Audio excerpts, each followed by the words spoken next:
Artificial intelligence, machine learning, deep learning, enterprise cloud computing, big data analytics are all exponentially growing. More and more enterprise companies are implementing machine learning technologies as part of their business strategy and to differentiate themselves along with being on the cutting edge of technology. With thousands of open job opportunities, you need to gain valuable knowledge to enhance your existing skill set. Welcome to this course on AWS Rekognition, Machine Learning using Python Masterclass, step-by-step, complete, hands-on. My name is Syed, and I'll be the instructor for this course.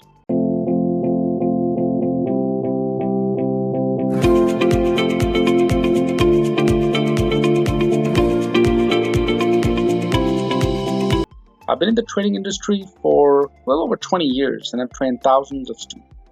Currently, I have 45 plus courses and teach over 175,000 plus happy students at Udemy. And I'd like to welcome you to this course, always bringing you the latest technologies with up-to-date knowledge. This is a fairly gigantic course on AWS Rekognition and Python development. Let me walk you through the course agenda and why you should take this course. In this course, you learn and practice successfully using Python to extract labels from images, extracting text from images using Python. You'll also learn fundamentals of AWS machine learning concept, gain solid understanding of AWS Rekognition. As a bonus, I'm also going to cover Python Introduction and Python Advanced Programming course, all in one. You will also learn PyCharm installation and configuration using Boto 3, AWS SDK, coding in Python to detect object, faces, and text from images, and much more. So revolutionize your learning, stay at the cutting edge of enterprise cloud computing, and enjoy bigger, brighter opportunities. So if you're looking to learn new skills or enhance existing skill set, machine learning course on AWS Rekognition using Python is the right course for you. So what are you waiting for? Click on the enroll button now, and I will see you in class.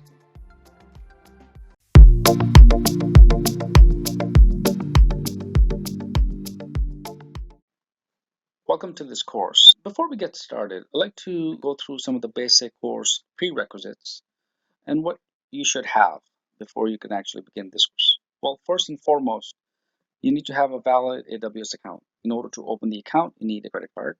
Second, I also require some basic cloud computing concepts. So nothing complex, but just know your way around cloud computing concepts such as setting up an EC2 instance, for example, AWS, or understand how storage works, and so basic Linux commands is also desirable. I'm going to be using certain PowerShell and command line interface so that we run and we connect or SSH to our EC2 instance in AWS. You would need the basic Linux commands, although I will walk you through step by step. Even if you do not know, that's fine. Knowledge of object-oriented programming is also desirable. It's not required because I'm going to cover the entire Python intro and advanced course in depth.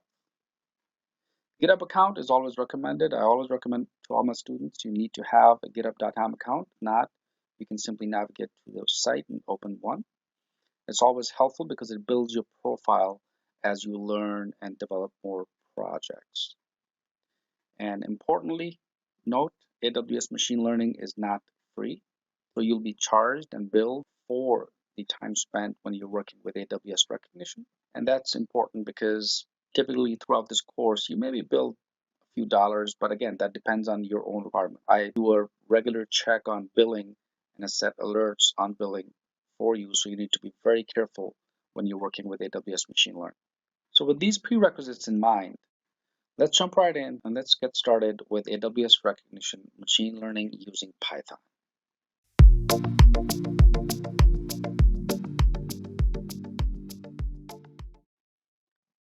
Welcome back. Super excited. In this lesson, I'm going to run through another complete machine learning model from scratch to finish. In other words, we are going to evaluate a data set. We are going to prepare our data set. Then, of course, we're going to use the Amazon Machine Learning to go ahead and create our training data source, create our model itself, and then predict. So before I begin, let's take a look at our existing data set. Again, I will provide you this data set. You can download it and then use it for your practice as well. So I'm going to go ahead and open up Excel. Here's my data set. This is the graduate records, right? So this is the student records, so to speak, where I have serial numbers. I have a column called GRE score that this particular student scored. I also have the TOEFL score, which is I believe is test of English as a foreign language. Then I have the university rating, the SOP, LOR, CGPA, research, and the chance of admit. So these are the columns from A through I that were available in the dataset. The column J is our predictor, right? So that's our Y column where we have zeros and ones.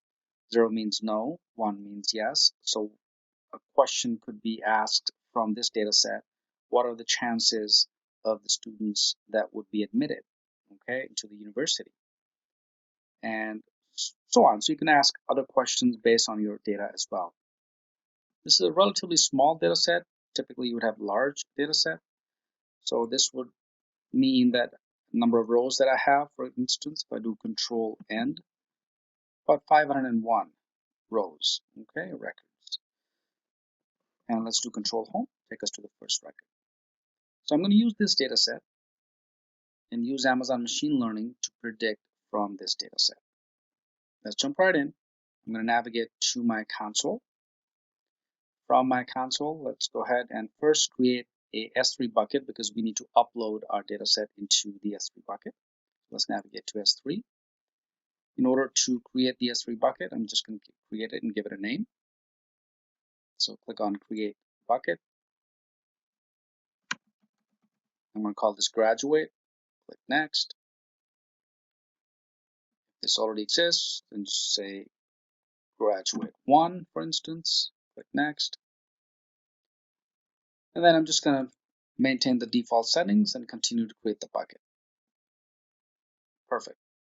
So once the bucket is created, let's navigate to this Graduate 1 and upload our data set. So let's click on Upload, click on Add Files. Brings up the dialog box or the Windows Explorer. I'm going to navigate to my graduate admissions folder, and I'm going to select the admission predict version 1.2 final.csv because that's the one that we actually prepared for machine learning. Click open, and this is going to go ahead and upload as soon as I click upload the actual data set to the S3 bucket. Great. Once I have this, let's navigate to services. And under the section called Machine Learning, this is where all the machine learning happens. Let's navigate and click on Machine Learning. This will take us to the Machine Learning dashboard or the console page. I'm going to go ahead and click on Get Started. And let's choose the standard setup. So by creating the first ML model, if you don't have your data ready, you can use the sample data set. If you already have the data set, then you can skip straight to the Amazon Machine Learning dashboard. So let's go ahead and click on Launch so I can walk you step by step, and later you can practice. So where's my data? The first step is, of course, S3. So scroll down. Notice I could use the banking.csv, which I'm also going to demonstrate, by the way, so that you get a fair idea of working with multiple data sets. So where's the S3? Our data resides. Of course, it's an S3. I'm going to give it a name. So I'm going to call this, or the location of the S3 is the path that I wish to enter, whether it's for a single file or a folder in Amazon S3. So first the bucket name, which was graduate, and then here's the admission predict version 2 final CSV file. So it automatically pulls the actual file from the bucket. So all I need to do is simply select. I can also provide a data source name. So let's go ahead and call this one data source. And before we can move forward, AWS would like to verify whether our data set is available in the S3 location or not. So I'm going to go ahead and click on verify. And it just needs some permissions from you. So do you want to grant permission? I'm going to go ahead and click on yes. And once the data is verified, perfect. So the validation is successful. To go to the next step, choose continue. So let's go ahead, click on this.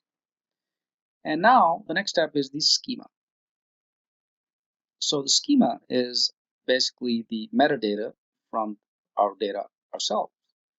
And the option that I have here that I can choose is, does the first line in our CSV contain the column names? Yes or no. So since we have column headers, at this point, the default option is no, which means that this column, the name column, notice it says var 01, variable 02, variable 03, and so on, right?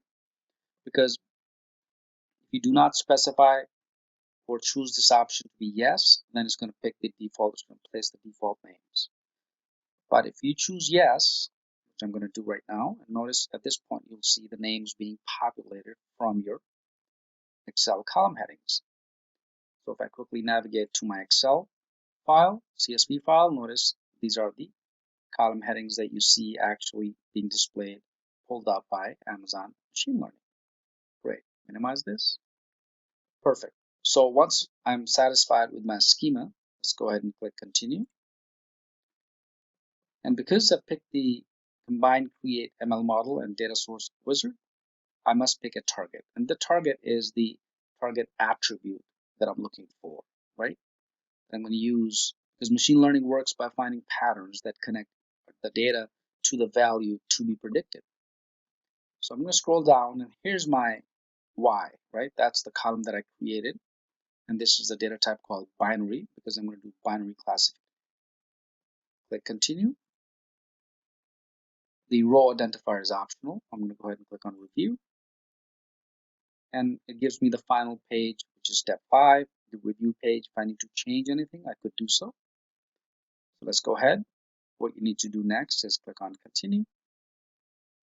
And this is going to go ahead and give me a message saying we can't connect to the service. Try again later. So let's go ahead and refresh our browser.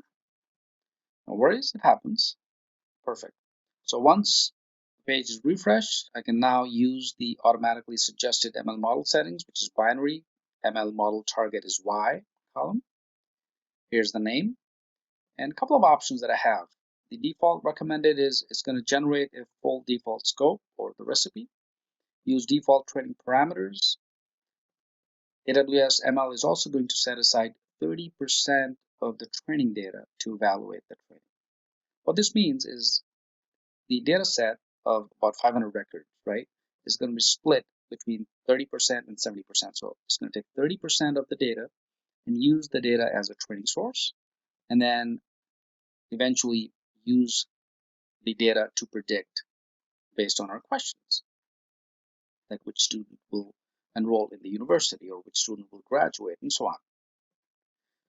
I could also choose the custom option here, need be, but I'm going to leave it as default recommended, review. And once again, it asks me to review and I can make the changes as required. My input data is completed. ML model is going to take and split our training data source into 70% for training and reserve the remaining 30% for evaluation, right? Great. The recipe helps Amazon Machine Learning find patterns in our data. So if we did not provide a recipe, it will generate one for us. And here's some advanced settings such as the maximum model size, 100 megabytes. I could also specify tags as well, if any. So once I'm done, let's go ahead and do the magic. Click on create our machine learning model. Perfect. So notice it successfully created the model. However, the status is pending. So it takes a little while before it actually creates the model for us. So I'm going to give it a few seconds, or sometimes it takes a minute or so, right, before the status changes to being successful or completed. So while the status is pending, if I scroll down, I could take a look at the input schema, for instance. This is basically the JSON output, okay? So if I click on this, it's going to open up a next tab and display the actual JSON output, which gives me the version number, row ID, target attribute. Again, this is important, right? That's the one that we're actually using. The data format is CSV file. And then, of course, the rest of the strings I also have available. Now, I can use this JSON file, and I can use PyCharm or other Python, for example.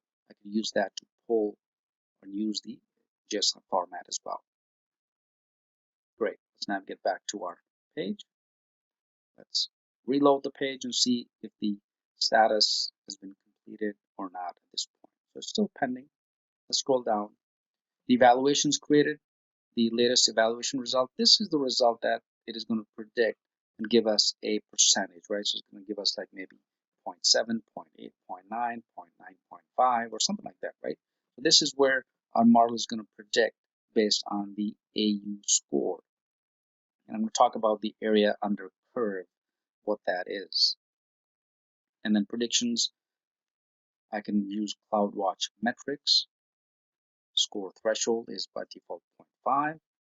And I can generate batch predictions or real time. Notice this is grayed out because we're still waiting for the actual status from pending to completed. All right, so this is good because while the status is pending, I want to talk about the evaluation, right? So this part is going to change as soon as the status is completed. But I'm going to talk about the AUC at this point. Let me go ahead and bring up my handy slide here.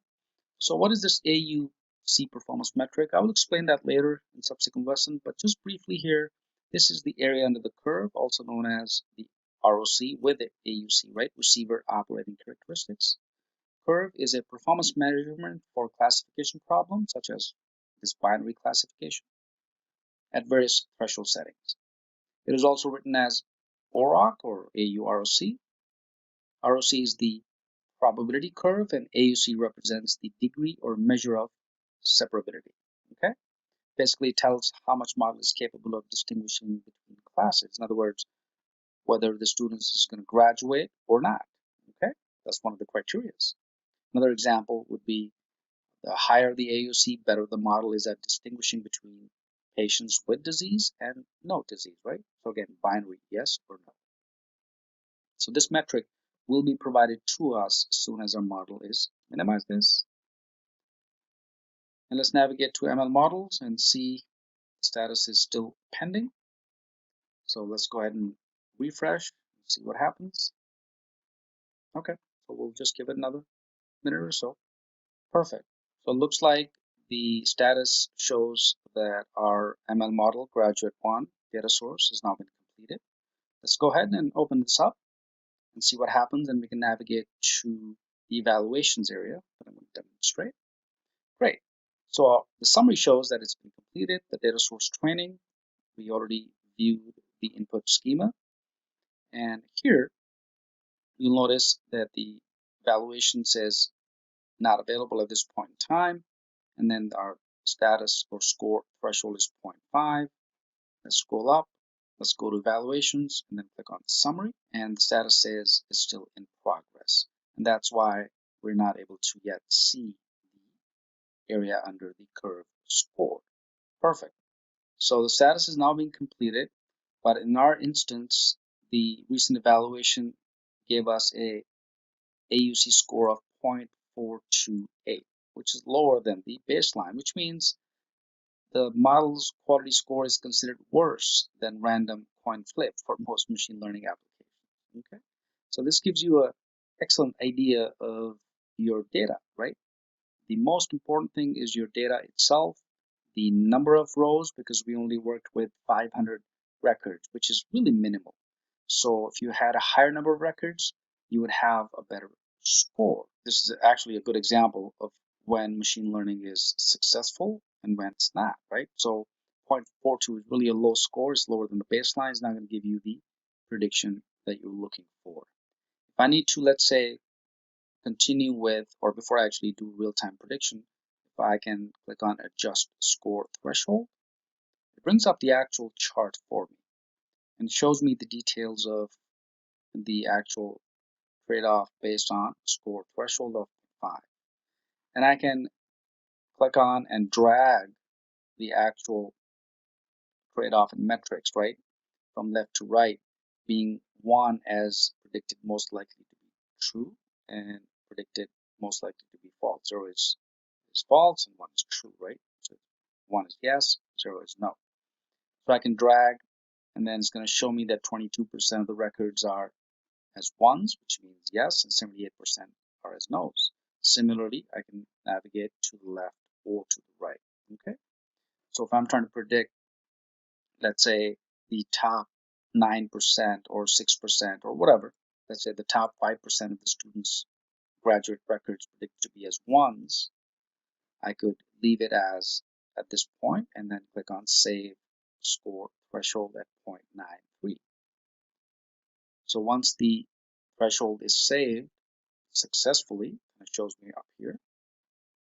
Next, I can try the real-time prediction. So if I click on real-time, this is going to give me an option where I can paste a record from my data. So to generate a real-time prediction for free using the web browser on this page, to request a real-time prediction, I can either complete the following form, which is right here, or provide a single data record in CSV format. So I'm going to go ahead, since I already have the data, so I'm going to predict for one record only, for one student. So let's bring up my Excel file here. So let's go ahead and pick any one of these students. Let's say, how about this student right here?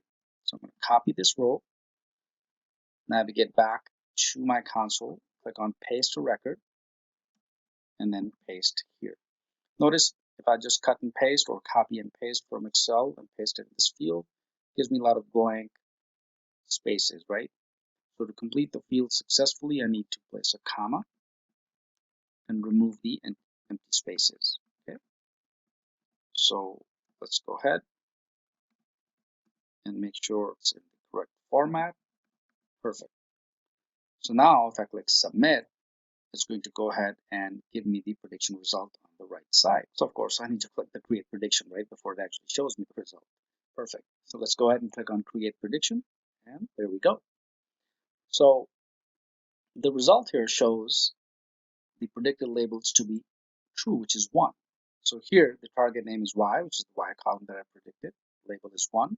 That means this particular student is likely to, let's say, graduate or go to the university or whatever the question was. So perfect. So I just wanted to run through the entire process from the data source to actually adjusting your model and training your data source, and then of course trying the real time. So if you have any questions, post in the discussion area. With this, let's move on to the next lesson where I'm going to use another data set, and that data set is going to be provided by AWS so that you can actually see a little bit of machine learning with large data sets where we have over 40,000 records. Awesome. So practice with this. Hope this helps. Let's move to the next lesson.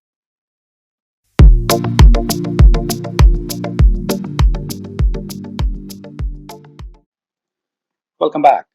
In this lesson, a brief lesson rather, I'm going to demonstrate how to clean up your project, right? Because obviously we're using the free tier account. You want to make sure that you're not charged for something that you forget, right? So if you create a model and you don't delete or clean up the actual files, you may be charged per hour, right? Remember the ML pricing.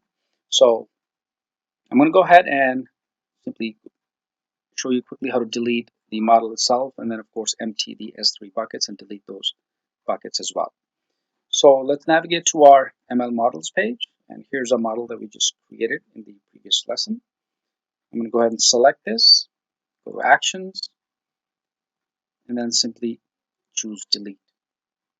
So this is going to permanently delete the ML model for us. Let's go ahead and click on the delete button. Perfect.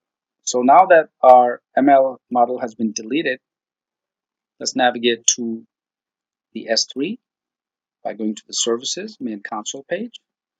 Click on S3 bucket, and then of course you need to browse to that particular bucket that we created for our data sets. So simply select this bucket and make sure you have the data sets handy, right, saved on your computer so you can reuse them if need be. So simply select the bucket itself, click on delete. This is going to bring a dialog box. Before deleting the graduate one bucket, consider the following: the bucket name and so on, right? So I'm going to go ahead and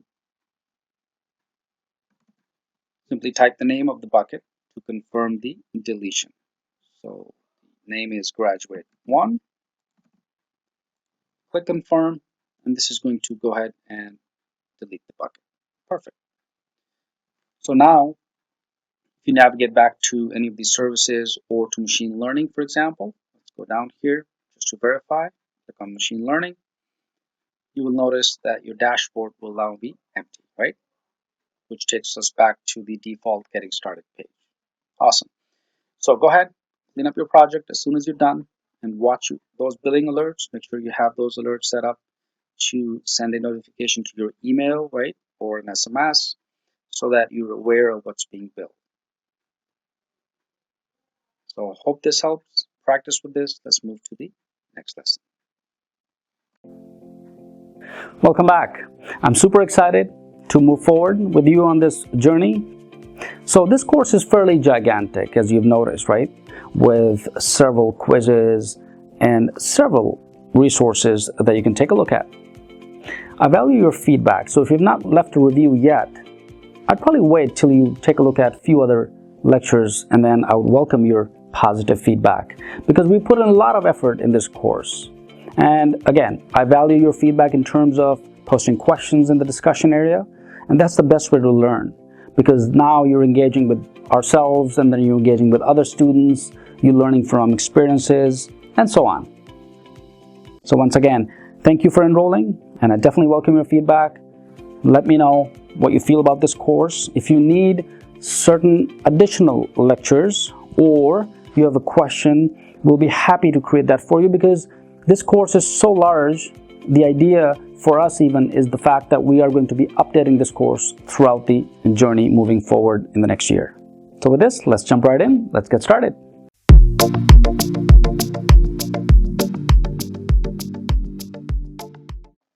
Welcome back. Super excited moving forward. In this lesson, I'm going to do an end-to-end solution for our machine learning using AWS.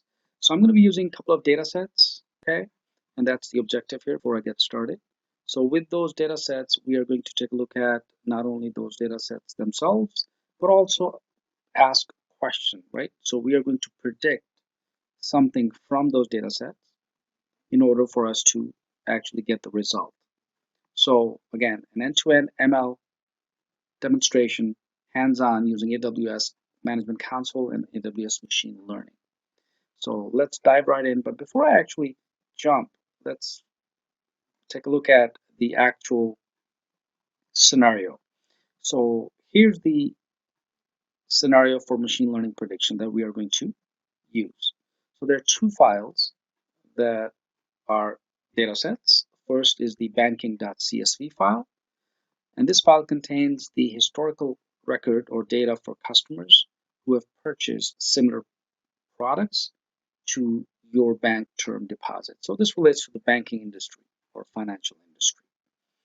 The other file is banking.back.csv file, and this file we'll use to predict whether potential customers will respond to our offer. And here's the million-dollar question that we need machine learning to predict. Will this customer subscribe to my new product? And looks like a very genuine real-world scenario, okay? Because most time you're collecting data within your financial institution, for example, or any other industry that you're working in. And with all of that data that you have, you will need to kind of ask them some valid questions to predict. So in this instance, will this customer subscribe to my new product?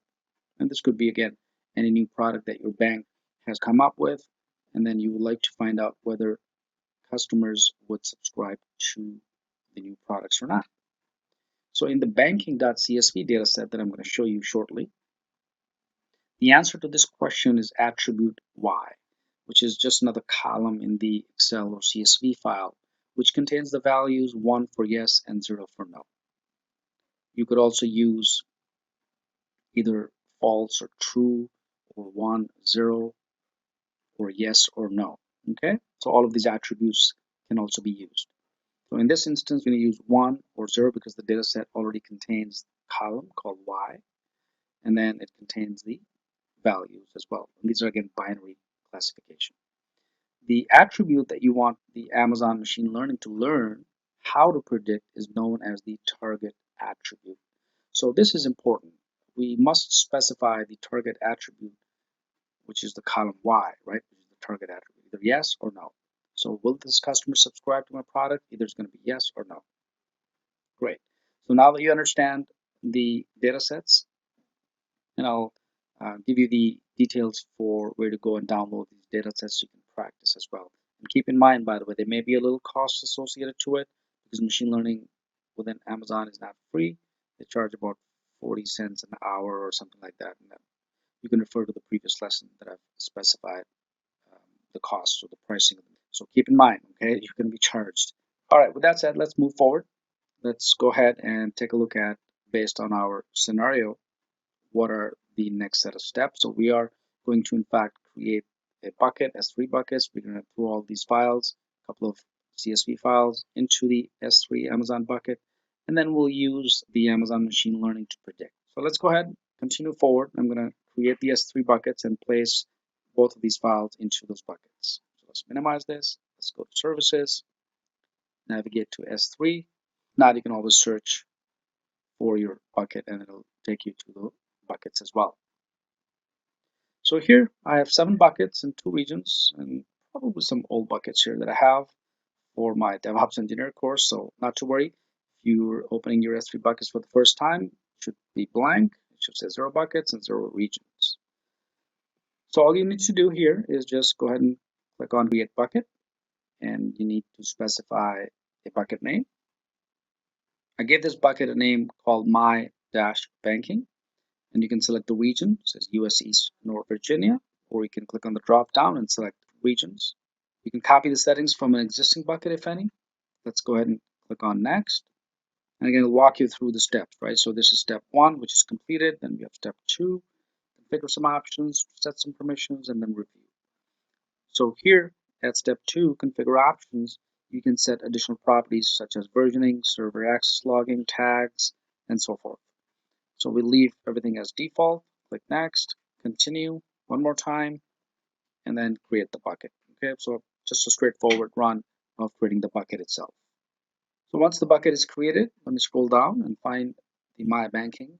Here it is. So if I open it, of course, this is empty.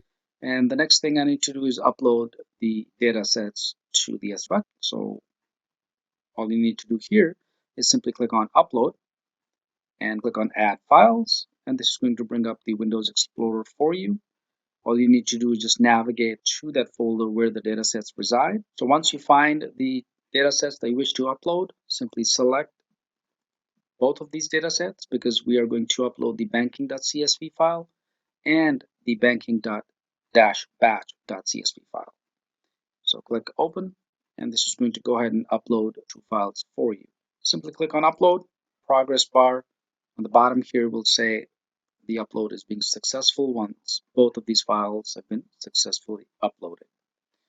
So while they're being uploaded, let's open up these files. I already have them open here, so I'm going to show you the banking.csv file first in Excel. Here is what this file looks like. So this file has columns such as age, job, marital status, education, and a bunch of others. But importantly, the last column is what's important, which is the Y, right? That's the heading Y. And this is where the classification occurs.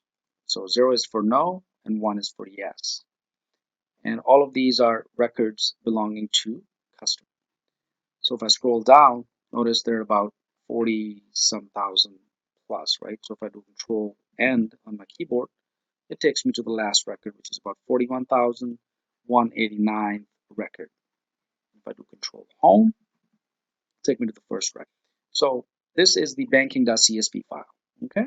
And again, I'll provide these files to you. You can go ahead and download and then kind of take a look at them and understand what the columns are. The second file is the banking-batch.csv file. And this again has the age, job, marital status, education, and so on. But this does not contain the actual target attribute, which is the Y column, right? So the last column is just the employed. So these are just rows that belong to each customer record. So there are a bunch of customers that contains or there are employed. All right, great. So now you've seen both of these files, what they look like. Let's minimize this. Great. So our data sets have been uploaded to S3. So in the next lesson, I'm going to continue on and then use Amazon Machine Learning to evaluate these data sets and ask the question. What is the question again? Let's bring that up. Will this customer subscribe to my new product? Perfect. So I hope this helps. Practice so far. You can upload your own data sets also, if you like, and then we can work on the predictions as well. So with this, let's move to the next lesson.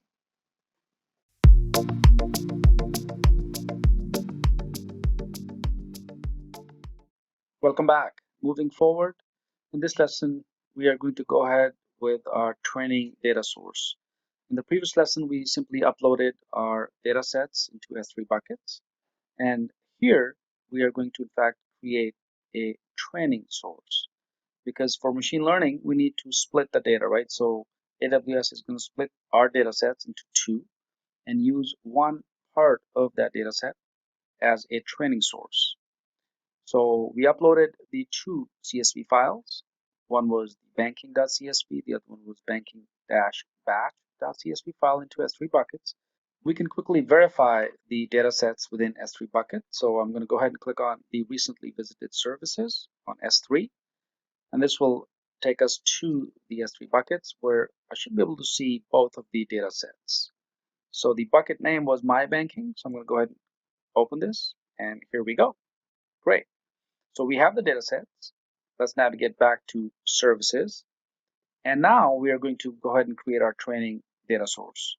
So to do so, all you need to do is navigate down to the section where it says machine learning within the AWS Management Console, and then click on machine learning.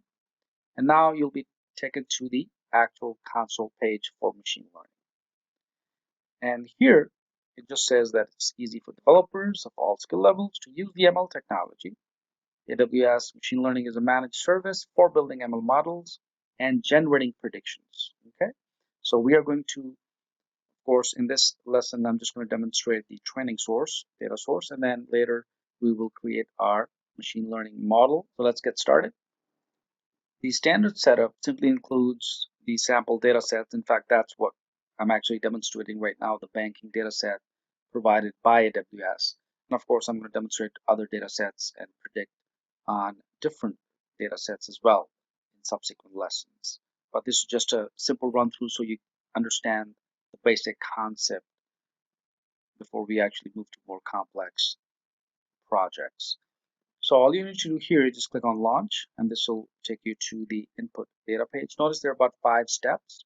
So first is input data, then you have to specify the schema, specify the target attribute, row ID, and then review.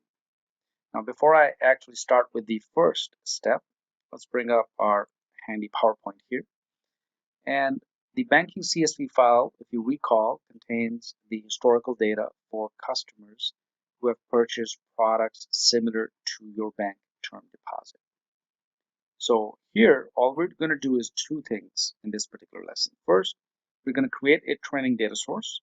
A data source is an object that contains the location of the input data and important metadata about that input data as well. In addition, we are also going to go ahead and establish a schema. So what's a schema? It's simply the information that Amazon Machine Learning needs to interpret the input data for the ML model, which we will create later on. And this includes the attribute names and their assigned data types and the names of special attributes. A couple of ways you can actually create the schema. Either you can provide a separate schema file when you upload your S3 data, or you can allow the Amazon Machine Learning to infer the attribute types and create a schema for you. Perfect. So let's minimize this. So here's our first step, the input data.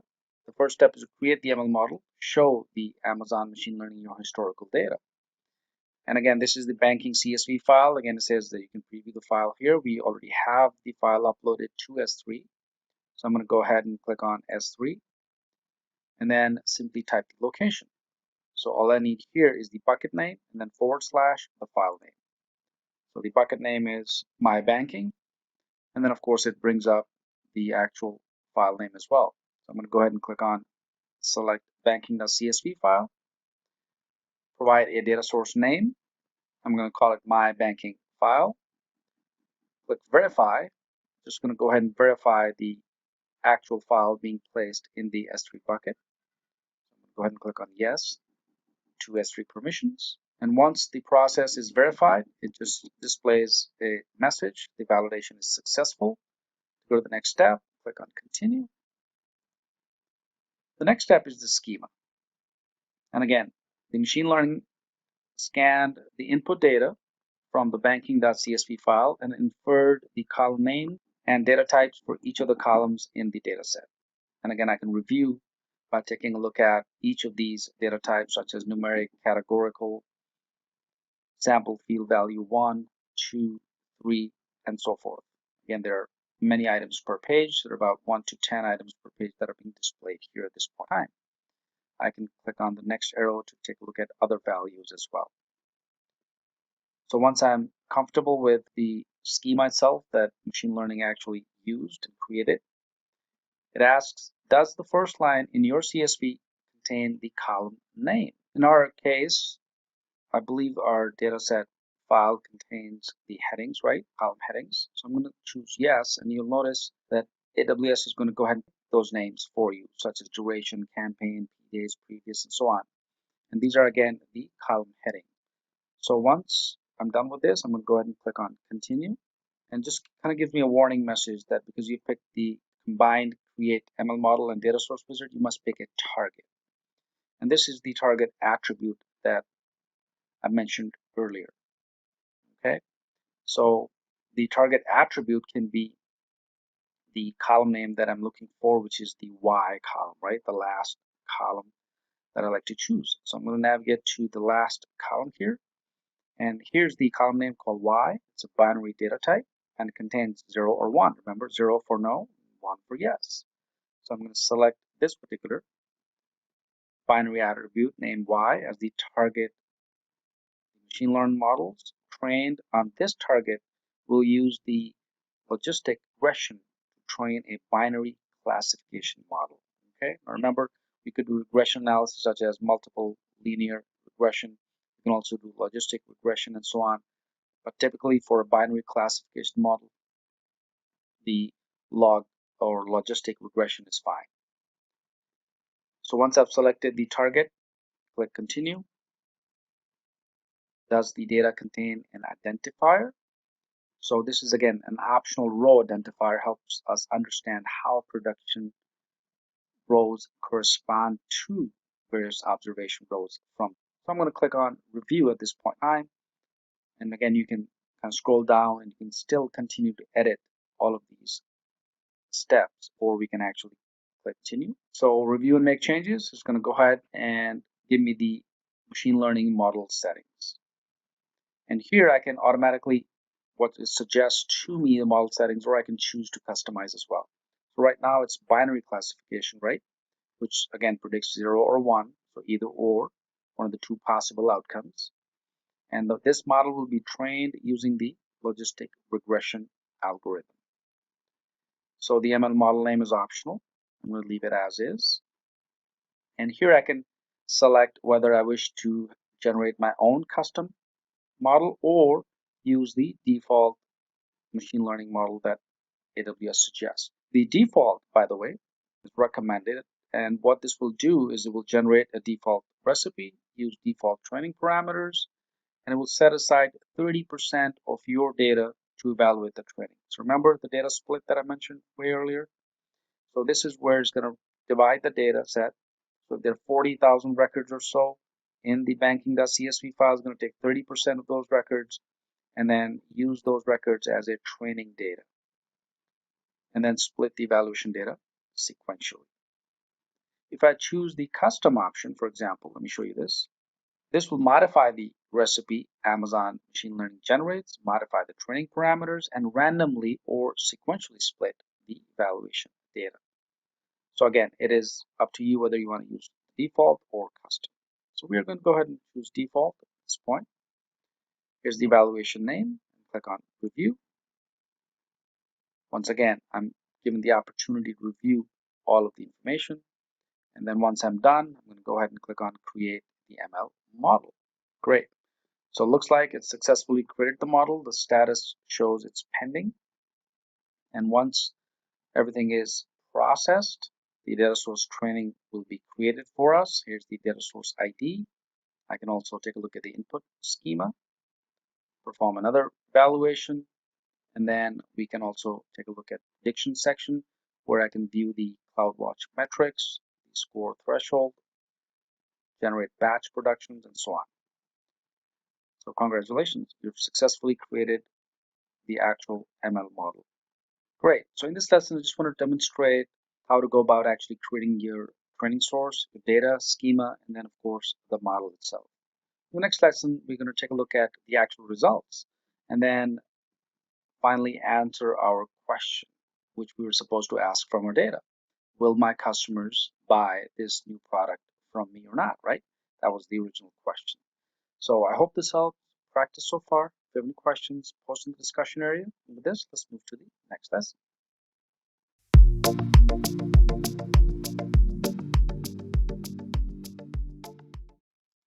Welcome back. Super excited.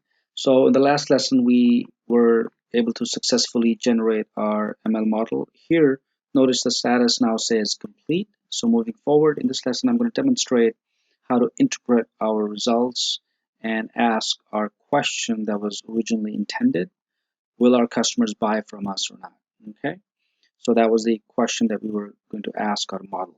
And here, notice if I scroll down under evaluations, you'll see the latest evaluation result is 0.93. So it's about 93% confident for this data set. And it also shows you the AUC. Okay. Now this is kind of important, and I would like to spend maybe a slide on what AUC is. So let me bring up my slide here. The AUC is called the area under the curve. Okay. Also refers to as ROC, which is Receiver Operating Characteristics curve, is a performance measurement for classification problems such as this one, binary classification, zeros and ones, right? True or false, yes or no, at various threshold settings. So for instance, what this means is if I need to increase the threshold level, I could ask questions such as, I like to know the top 3% or top 4% of my customers who will buy from me, okay? So this is the area under that curve that is flexible, and I can choose the settings, and I'll demonstrate that shortly as well. But for now, just understand the concept of AUC ROC. This is also known as the AUROC, by the way, AUROC, which is area under the receiver operating characteristics.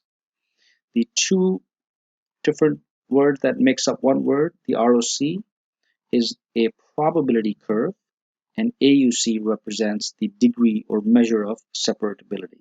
Okay, so there are two different things. It tells us how much our model is capable of distinguishing between classes. So the higher the area under curve, of course, the better our model is at predicting zeros as zeros and ones as ones. Let me give you a different example here.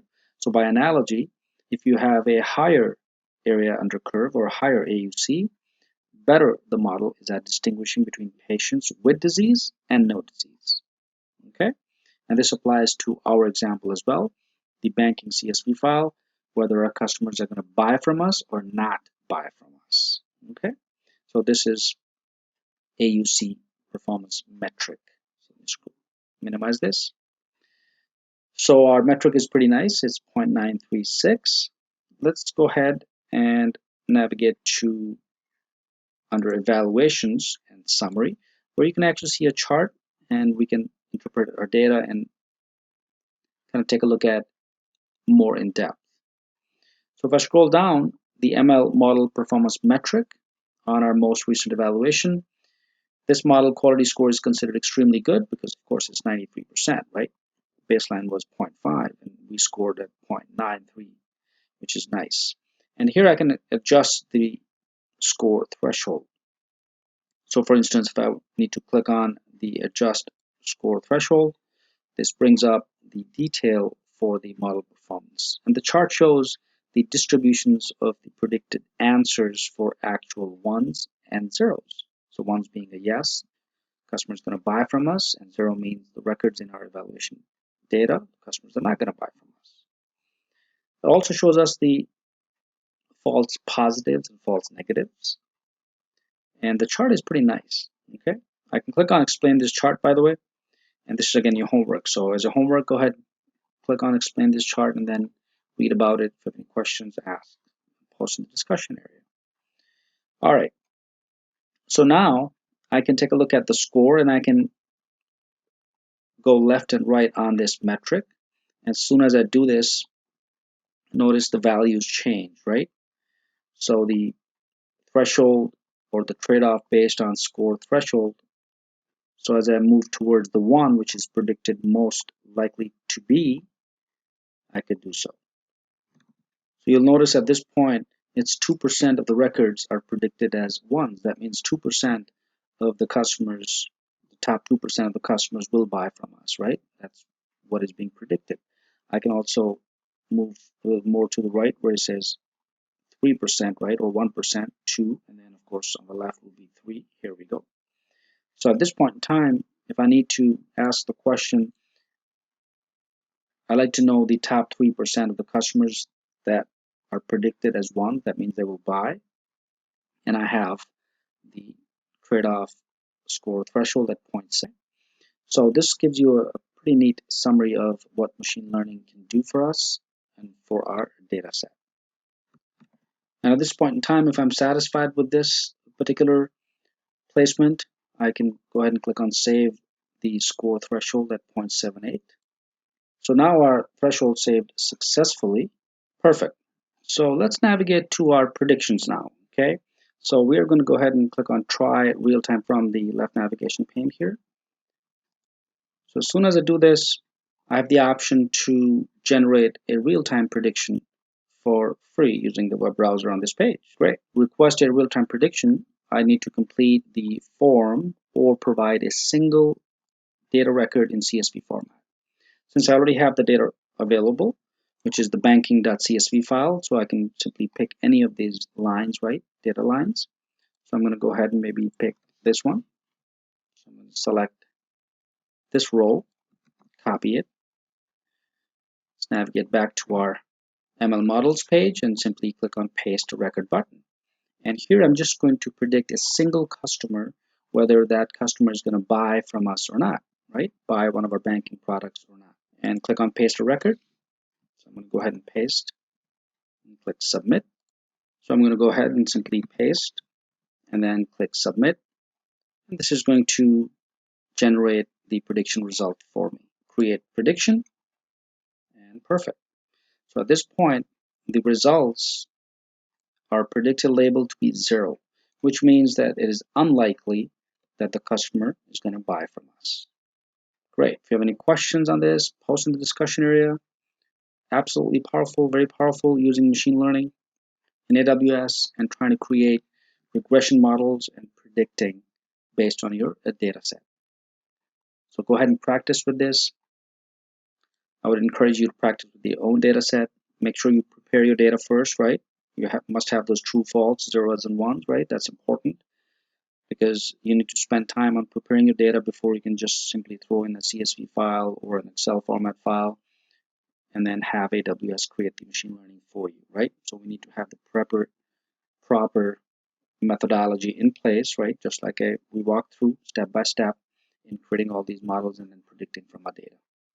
So practice with this. Hope this helps. With this, let's move to the next lesson.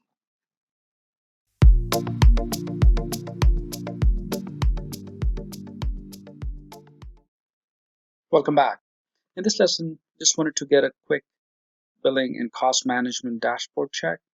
So far, I've been charged about 67 cents only, okay? So it's less than $1 for all of the labs that we've actually covered so far, which is the banking.csv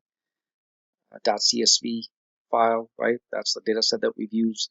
And we've also used the graduate or the graduate one data set. So for the 2 ML projects that I've demonstrated, it actually just displays about less than $1. Okay, So if you were to actually do those, you will incur this cost as well. And again, depending on how much you use. So it's important to clean up your environment as soon as you're done. Okay. So this is what I did. I made a couple of projects for you and it's cleaned up the environment. So the next day, I checked the billing and cost management dashboard, and this is what's been built so far. So again, just a quick check for the billing and make sure you have these alerts set up right properly. I've demonstrated this in one of the previous lectures. So I just wanted to give you a heads up on the billing, and you need to have a watchful eye on your AWS billing. All right, great. So I just want to cover this. If you have any questions, post in the discussion area. With this, let's move to the next lesson.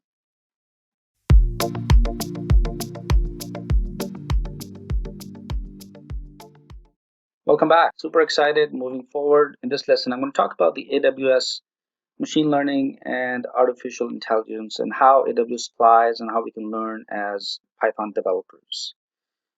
So let's get started. First, I'm going to talk about the difference between AI and ML. So machine learning is a method of achieving artificial intelligence, because artificial intelligence is really, think of this as being on a top or the outer circle, and in the inner circle you have the machine learning. The artificial intelligence is a broader concept of machines that can carry out tasks we would consider intelligent.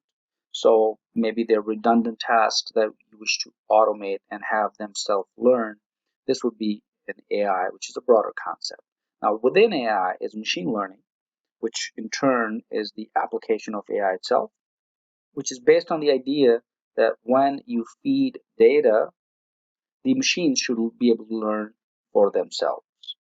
So the key word here is data, which means big data, and we'll see how that really applies to machine learning. We talk about big data. Next, the machine learning in depth. So different types that I like to discuss. The first is the supervised learning, in which systems are simply exposed to large or big data of labeled data. Here, the keyword that you want to focus on and remember is labeling. So all of your data is labeled or contains a label. And some systems may need to be exposed to millions of examples to master a task. So this is supervised learning, which is fairly common.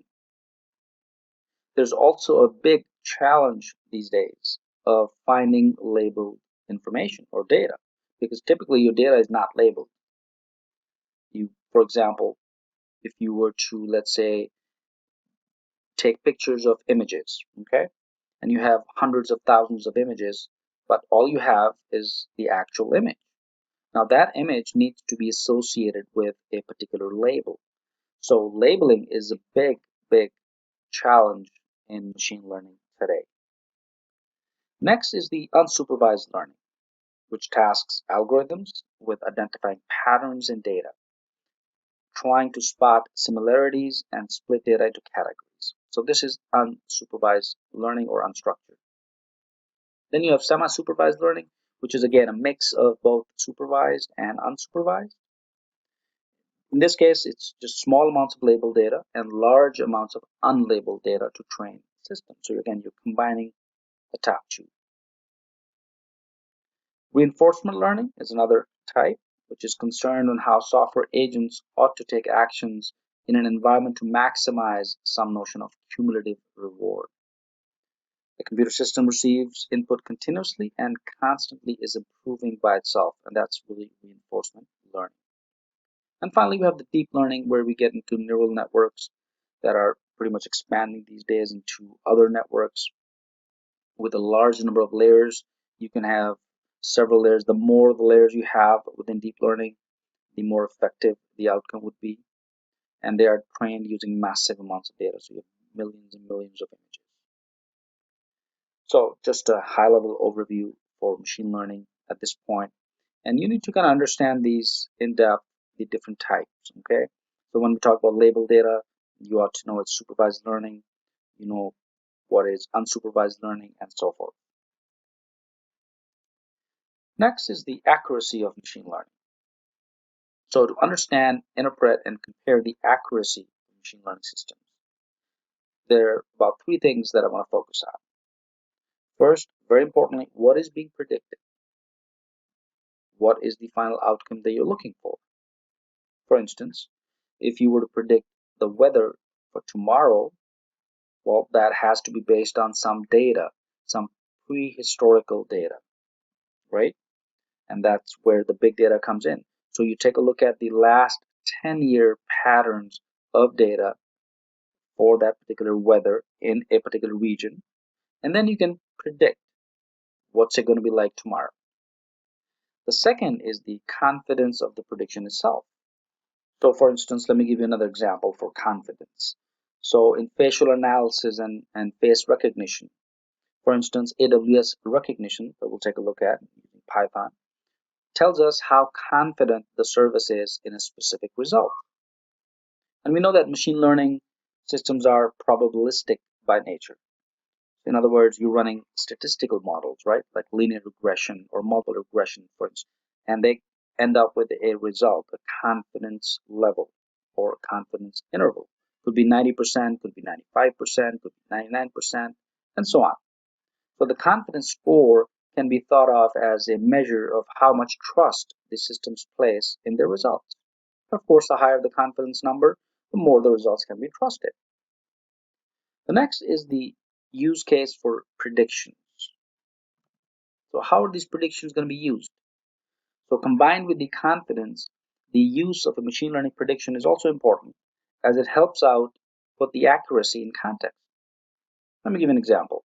When using, again, face analysis, for example, or face recognition to search for images containing, let's say, sunglasses, right, in a particular photo catalog. Showing more images in a search result is often more desirable, even if there are some that aren't perfect matches.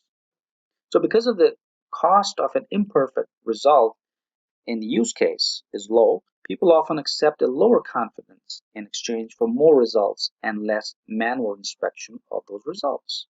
Using face recognition to identify persons of interest in an investigation, maybe, or law enforcement as another example, should use the recommended 99% confidence threshold because it's important to identify, especially in the eyes of law. So it is important to understand the risks and the accuracy of machine learning. So next I want to talk about the AWS Rekognition as an example. So AWS Rekognition uses deep learning based image and provides video analysis. For instance, you could do object, scene, and activity recognition, face recognition. You can also analyze contours of your face, right? Some more in-depth facial analysis. You can track individuals, unsafe content detection, celebrity recognition, and text in images. So this is a good example, and we'll be using this, we'll be demonstrating this, as well as how it connects with Python, and then we can run Python programs and manage AWS Rekognition. Next is some key concept that I'll also like you to remember and kind of understand. First is the data sources. The data source is an object that contains metadata about your input data. For example, Amazon Machine Learning reads your input data. It computes the descriptive statistics on its attributes and stores the stats along with the schema and other information as part of the data source object. So it's important that the Amazon ML uses the data source to train and evaluate a machine learning model and generate batch predictions. Then we have the machine learning model. An ML model is, think of this as a mathematical model that generates predictions by finding patterns in your data. The Amazon ML supports pretty much about three types of models: binary classification, multi-class classification, and regression. So regression is simply a goal of training a regression ML model is to predict a numeric value, right? Just like I mentioned earlier. For example, if you're predicting the weather for tomorrow, you should be at least 90% or 95% confident that it's going to be sunny outside. Similarly, you need to be 99% confident if you're working with a law enforcement scenario. So that is an example of a regression. Multi-class, The goal of training a multi-class ML model is to predict values that belong to a limited, predefined set of permissible values. And binary is simply predicting values that can only have one of the two states, right? Either true or false. Evaluations measures the quality of your ML model and simply determines if it is performing well. So in evaluations, you can think of this as having model insights. You can have the cutoffs, the accuracy, precision, recall, and so forth. Batch predictions are for a set of observations that can run all at once. And this is ideal for predictive analysis that do not have a real-time requirement. We also have the real-time predictions, and these are for applications with low latency requirement. For instance, like an interactive web, mobile, or desktop application. So any machine learning model can be queried for predictions by using the low latency real-time prediction application programming interface. Next, the AWS artificial intelligence kind of break down into three main layers, which I would like to highlight at this point, which all sit on top of the AWS infrastructure and network. And this is known as the Amazon AI. So if you come across this term, this is what it actually means. So on top, you have the AI services, which includes Amazon Rekognition, Amazon Poly, Amazon Lex. Then you have the AI platform at the middle. You have the Amazon Machine Learning, EMR, and Spark ML. And then the third layer is the engines that drive. In other words, you can have Apache, TensorFlow libraries, you can have Caffe, you can have PyTorch, and so on. And finally, we have the Amazon Machine Learning Stack, which is a robust cloud-based service that makes it easy for developers of all skill levels to use machine learning technology. The stack itself, again, similar to the AI that we just looked at earlier, and you can see that it's also divided into three layers, right? For application services, you have the platform services in the middle, and then you have the frameworks and infrastructure. What I'd like to mention here is the platform services, which is the second layer that you see. You see an option called Mechanical Turk, which is a service, or let's say a community out there. You can go online to Amazon Mechanical Turk and then hire individuals to do some tasks for you, and you can pay them. Okay, think of this as a freelance website or something like that. This is typically used, by the way, in real world. I've used this for labeling data. Okay, so if you have a lot of data and you wish to do supervised learning, then you need someone to actually manually create those labels for you. And again, that's a big challenge for machine learning as of today. So I hope this helped practice with all of these important concepts and terms, because I'll be using these interchangeably throughout the course moving forward. If you have any questions, post in the discussion area. I'll be glad to help and clarify. With this, let's move to the next lesson.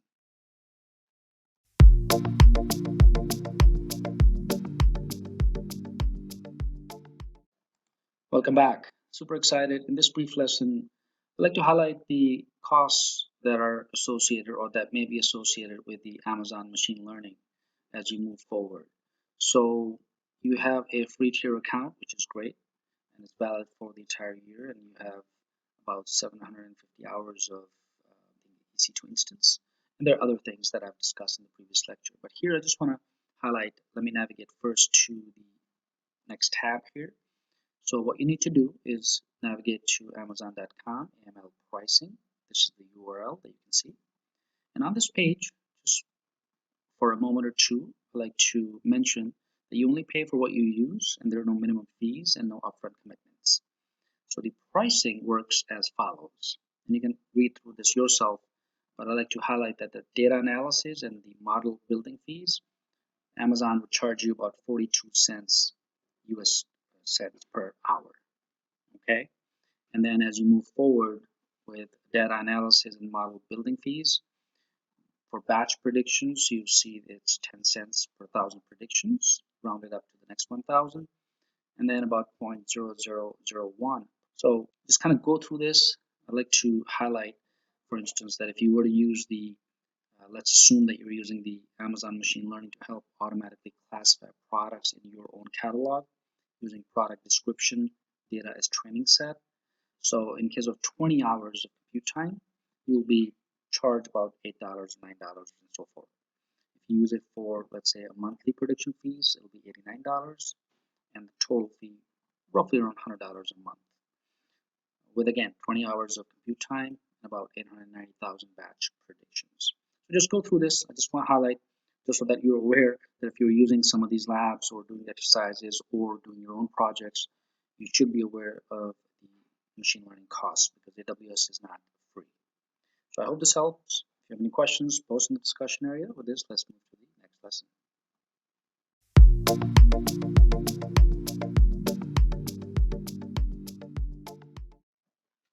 Welcome back.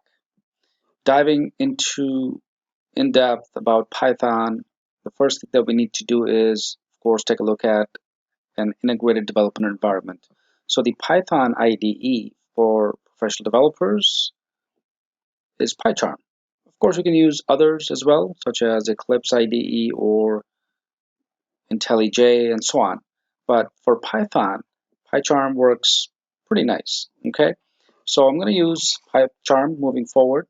So you need to navigate to this particular URL, jetbrains.com/PyCharm, in order to download your own copy for either Mac, Windows, or Linux. So from the web page, all you need to do is just simply click on download now. It's going to take you to a page, give you a couple of options, right? You can either download PyCharm for Windows, Mac, or Linux, and it's available in two flavors, right? Professional and community. Professional, of course, you can download the free trial if you need to. Otherwise, you can always use the community edition, which is free and open source. So we are going to stick to the community edition. I'm going to click on download here. And this is the latest release for PyCharm. So I'm going to navigate to the folder where I would like to keep the actual executable file. So I'm going to create a new folder called PyCharm and click save. So it's about a 200 meg file. Once this is saved, you'll be able to run the installation process.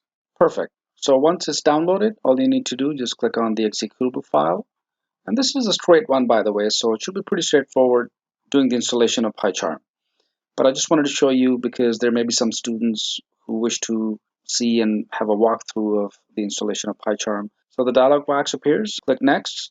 This is just a welcome screen. And here you can choose the location of the installation files. By default, it picks up the program files folder, JetBrains, and then PyCharm Community Edition. Click Next. Space required is listed. The installation options allows you to either create a desktop shortcut for a 32-bit launcher or 64-bit. I'm going to select 64-bit using Windows 10 in my instance. You can also update the path variable, and this is kind of important because it automatically updates to the path variables within Windows, so you don't have to manually go and do it. You can also choose add open folder as project on your context menu and create associations.py. So anytime it picks up or sees a Python file, it's going to open up in PyCharm, right? So I'm going to use this as well. So click Next and then do the install. Click on the Show Details button just so that you can see it's extracting all of the jar files. The .jar files are simply the Java archive file, and those are being extracted and PyCharm is being installed. Great. So once the PyCharm installation is completed, a couple of options that you have: reboot now, or you can reboot manually later. So I will leave this option checked. Click Finish, and this is going to finish the PyCharm installation for you. So again, it's pretty much straightforward run. Should not have any options whether you're installing for Mac, Linux, or Windows. Perfect. So once the installation is completed, you can navigate to the shortcut on your desktop or on your taskbar. I have it on my taskbar here, and simply open up the PyCharm IDE. And this is going to bring up the privacy policy. I'm just going to go ahead and confirm. You can, of course, read if you need to. Click Continue. Data sharing is optional if you wish to send the usage statistics so that if something happens or there's a bug within the IDE, some plugin crashes, you could send the usage statistics to JetBrains. So I'm going to say don't send. The next dialog box allows me to customize PyCharm. I can set the user interface theme, whether it's going to be the one on the left or the one on the right. So it just depending upon your own requirement. And I can, of course, either skip remaining and set defaults or click on next as featured plugins. So I'm going to choose the light theme here. Okay. And then click next. And again, I'm walking through this just so that you understand this is your first time. You can kind of take a look at it. Even if you were to skip remaining and set defaults, you can always go back and install these plugins later. So the download featured plugins would allow you to do additional tasks, such as it provides the R language support, the Markdown language support, Bash support, the idea of them, which is a editor, right, that you can write scripts in. So if you need to, you can always install these.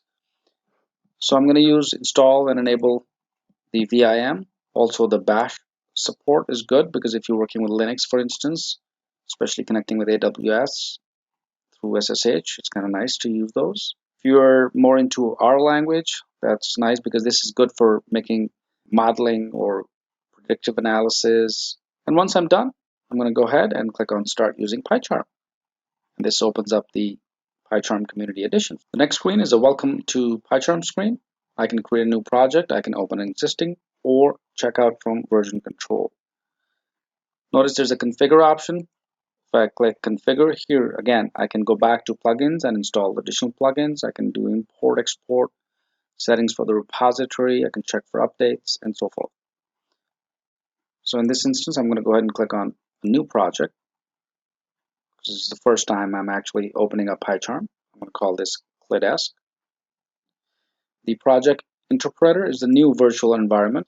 This is nice because I think in the next couple of months in future releases, PyCharm JetBrains is actually introducing Conda, which is another tool that allows you to create virtual environments. So you can have multiple virtual environments and each environment acts independently, right? So either I can choose to use Python in a virtual environment or Conda itself. Okay, well, great. It does offer Conda here as well. So if I choose this option, I can create those projects in that executable. Or I can use the virtual environment for Python as well. So it's up to you. If you're comfortable using any of these other tools, you could do so, or you can simply use the virtual environment. If I choose to use Conda, by the way, notice I have the option for Python versions. So either it's 3.6, 5, or one of the earlier versions as well. So Conda is more flexible and more powerful in a sense that it installs dependencies automatically. I've used this a lot, so you get to see that it's pretty smooth running.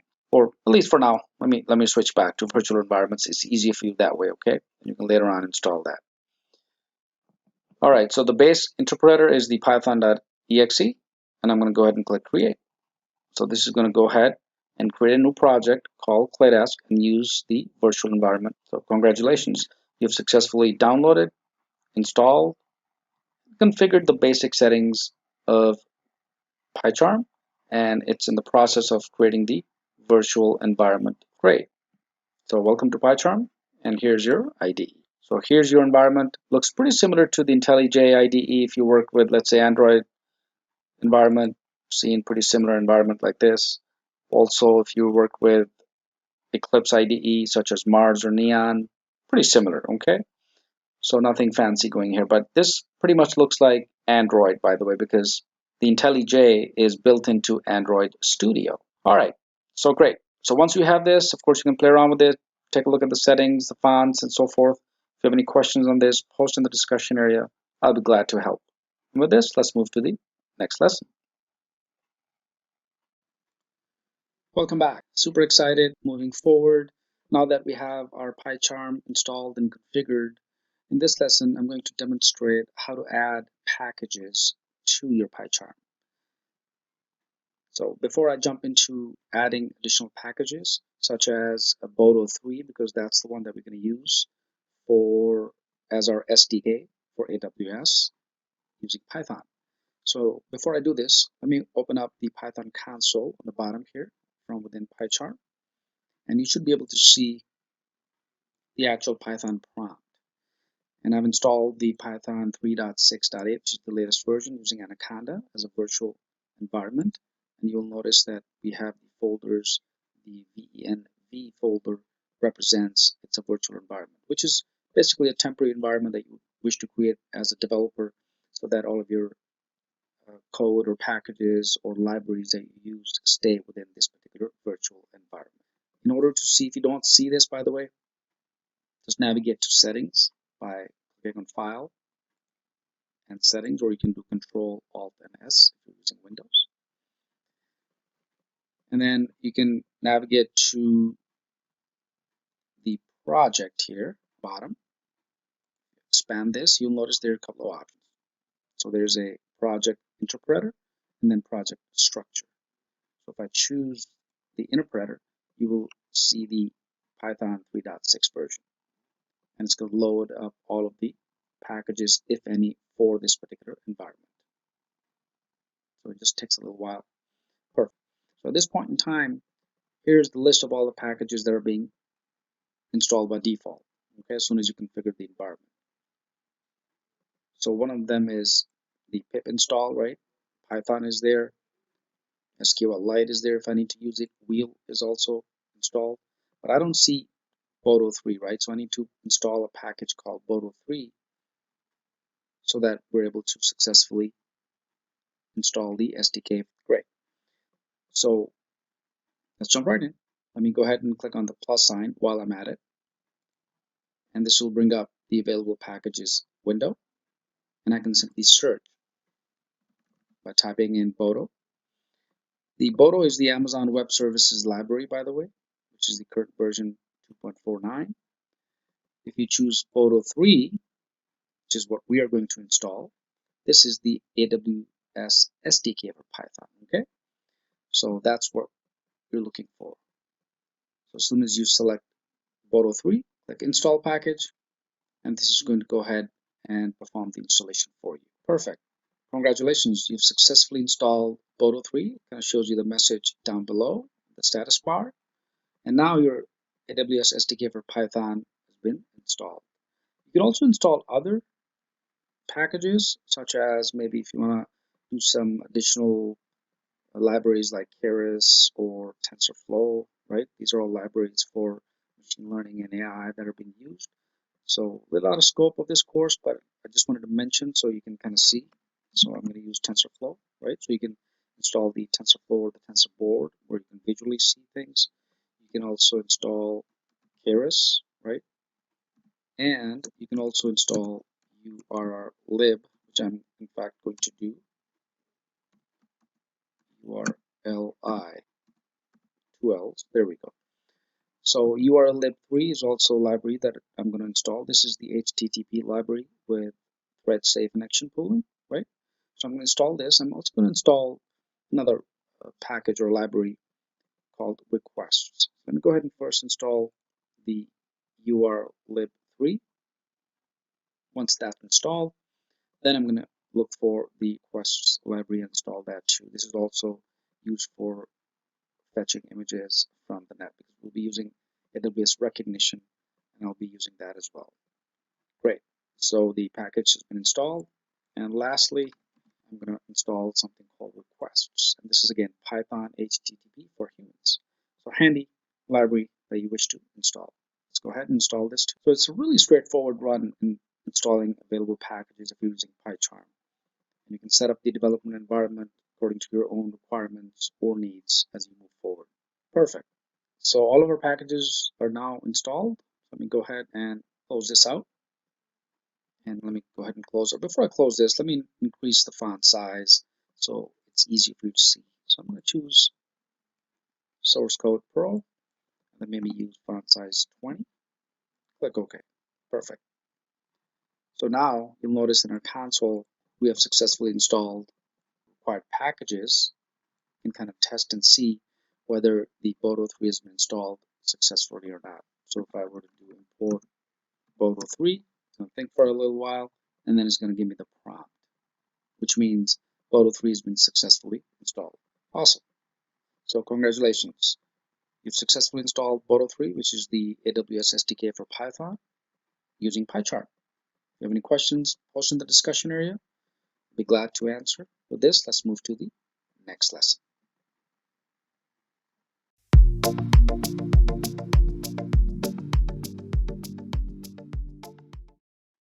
Welcome back. In this lesson, moving forward, rather a brief lesson, I'm going to demonstrate quickly how to create a user so that we can use the user for our PyCharm and our SDK that we set up in one of the previous lessons.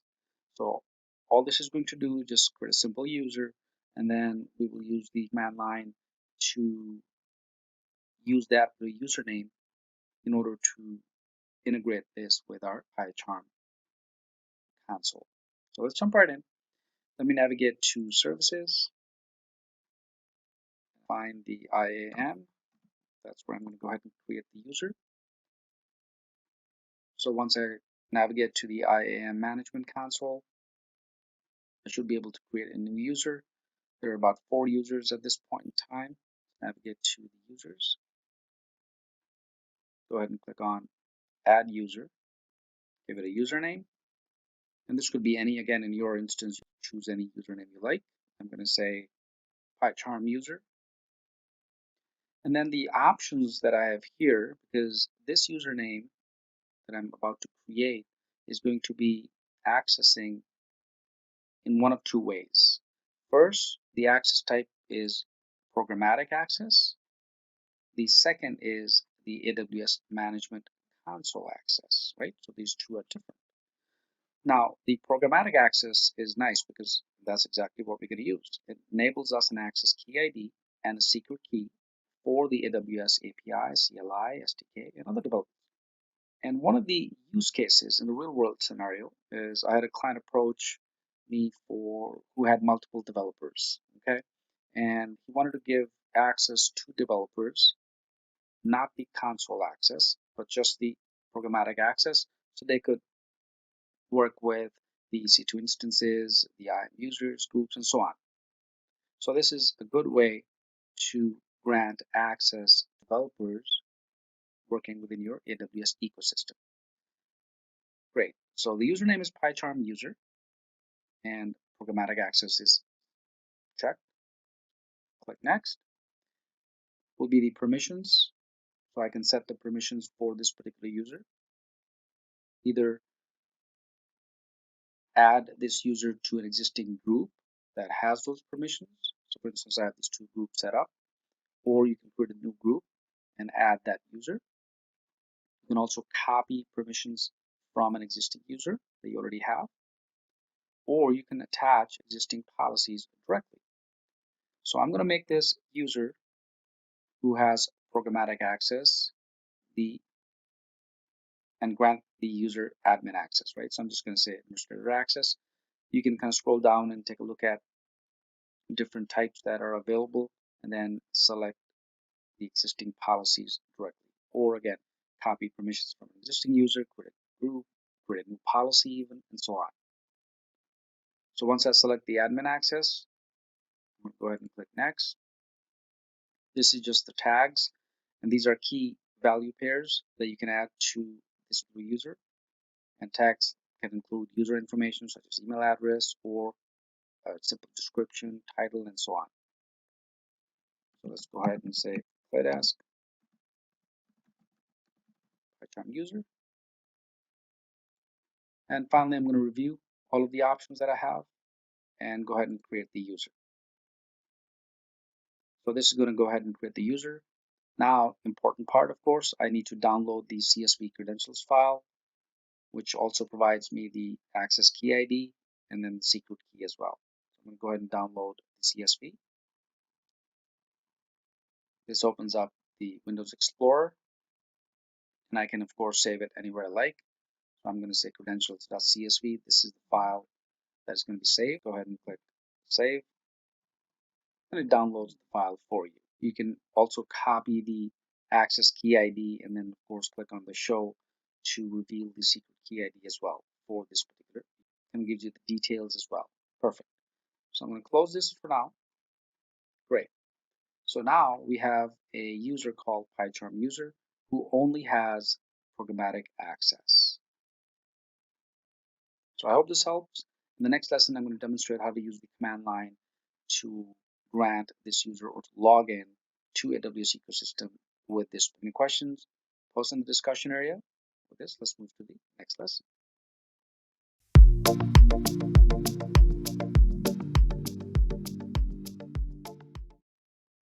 Welcome back. Super excited. Moving forward, before we actually start using the Boto 3 and then working with Python, some commands to connect to our AWS ecosystem using our SDK, we need to add the user and log in as the user that we just created in the previous lesson, which is PyCharm. So it's fairly straightforward. I just need to open up the command prompt. I'm just going to use Windows. We can use PowerShell or any other. And then I'm going to do AWS configure. And since I would like to pick up the profile for this particular user that I'm creating, or that I did create in the previous lesson, I'm going to say profile and then PyCharm user. The enter key. And this is going to ask for the access key ID. Since I've already downloaded those key ID once I created the user, which was in the previous lesson, right? So I'm going to open up my Excel, copy the access key ID, paste it. Asks for the secret key access, right? Do the same, copy it, paste it. The default region name is US1. I can leave it blank, or I'd say US East 1. And then the default output format is JSON, which is fine. Perfect.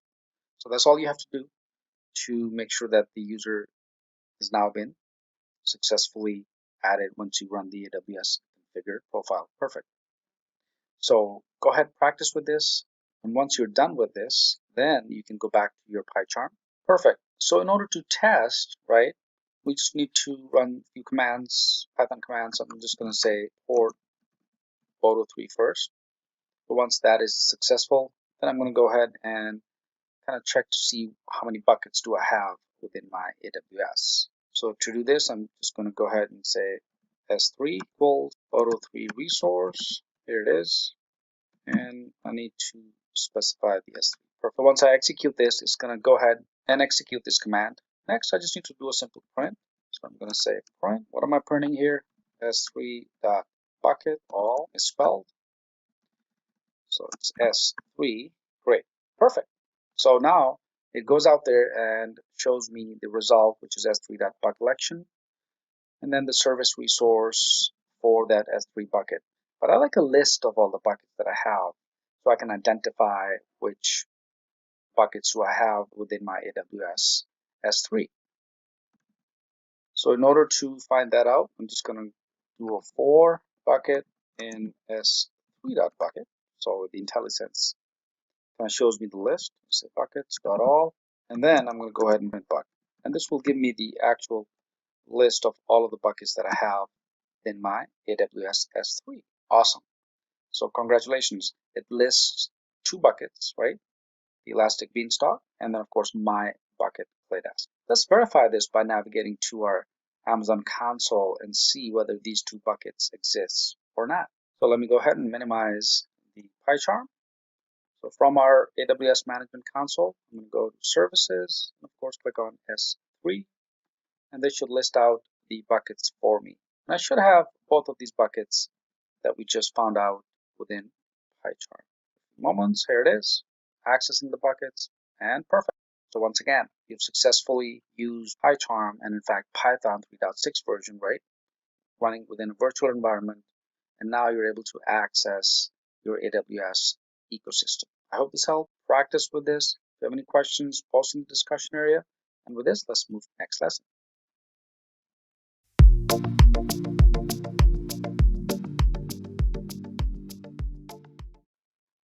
Welcome back. Super excited.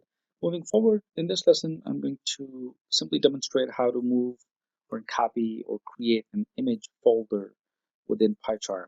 And we'll be using these images for AWS Rekognition, both from within the AWS console I'll demonstrate, and also from Python as well, and see how Python can create labels or extract labels, which is one of the most important areas within the machine learning arena. So in this lesson, just briefly so that you understand, fairly straightforward process, but I just figured I'd show it to you so it's easier for you to kind of know and understand. All right, let's jump right in. I already have sample images downloaded on my computer, and I'm going to open up Windows Explorer. Before I do that, let's go ahead and minimize this. There we go. Okay, so what I need to do is create a directory within my virtual environment then folder, and then place those images. So it's a straightforward process. Several ways you could do it. You can open up the directory path here and then drag and drop those images within this particular folder and then navigate to the end folder, or you can create or right click and then create a new directory, place those images here. So several ways you could do it. The easiest way is, let me first show you the Windows Explorer, and let's navigate to our images folder here.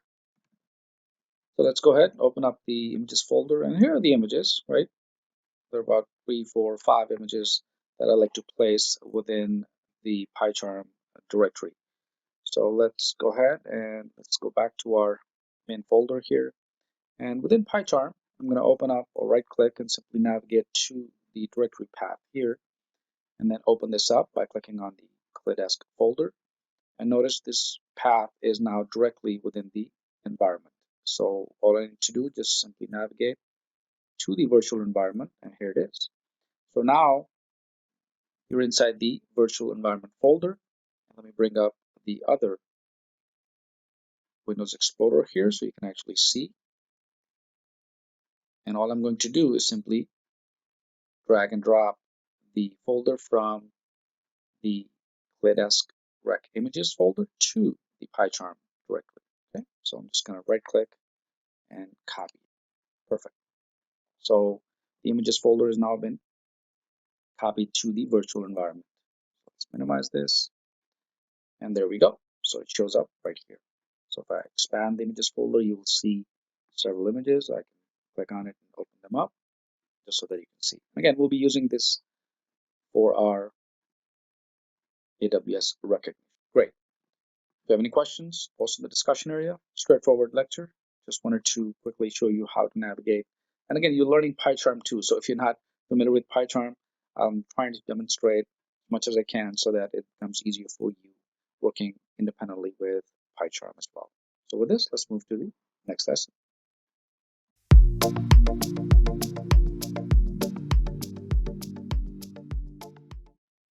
Welcome back. One of the next steps moving forward is to upload these images to a web server. Now, your web server could be your own server, maybe running on Apache or localhost or whatever it is. Right now, I have what you see here is the WordPress, which is a live, secure web server running on GoDaddy, right, on hosting. So, and this is, by the way, our ClayDesk eCampus site. If you have not registered, go ahead and register for free for regular updates. In any case, what you need to do here is upload the images that were placed within the PyCharm folder, or you can place any images, okay? So it doesn't really matter. The reason, the objective here is to take the URL for these images and then use them within our Python program, okay? That's the objective. So therefore, you need to have some kind of web server where you can reference the URL. For instance, I already have these images loaded, okay? You can see here. If you need to upload more, just navigate to your WordPress site if that's what you're using, and just simply select Files, bring up the Windows Explorer, and just navigate and upload any of these images. Okay, so straightforward process. Cancel. The URL that I just mentioned, for instance, let me bring up an image here. So this is the URL that you need to copy, for instance, and we'll use this URL within our Python program. Okay, so that when we use the library, let me in fact bring up the PyCharm here. And let's go to File Settings. I quickly demonstrate so you exactly know what reference at this point in time. So let's navigate to, let's see, where do I want to go? I want to go to Packages here. Let's navigate to our project, ClayDesk. And instead of going to the structure, I want to go to the project interpreter. I'm just going to list out all the packages. This is where the list shows up. And one of the packages that we installed way earlier in this course was the requests, right? So let's see if I can find it down here somewhere. There it is. So this is the HTTP request or Python for humans, right? So we are going to use the URL from our web server, and we're going to be making use of this particular library findings so that we can use that within our PyCharm. Okay, so I just wanted to quickly reference that so you know exactly what we mean by this. Go ahead, cancel. There we go.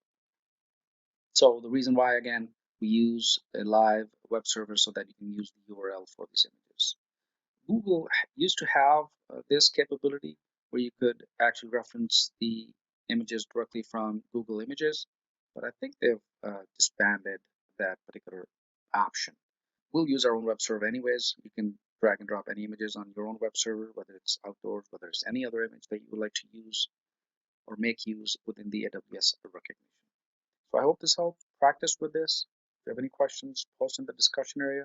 And with this, let's move to the next lesson.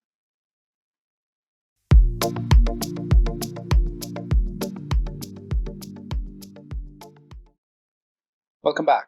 Moving forward in this lesson, I'm going to demonstrate a simple Python command known as the print, right? And you probably are pretty comfortable and familiar with this. But let me show you an example and then you'll know exactly what so I'm going to demonstrate pretty print in Python.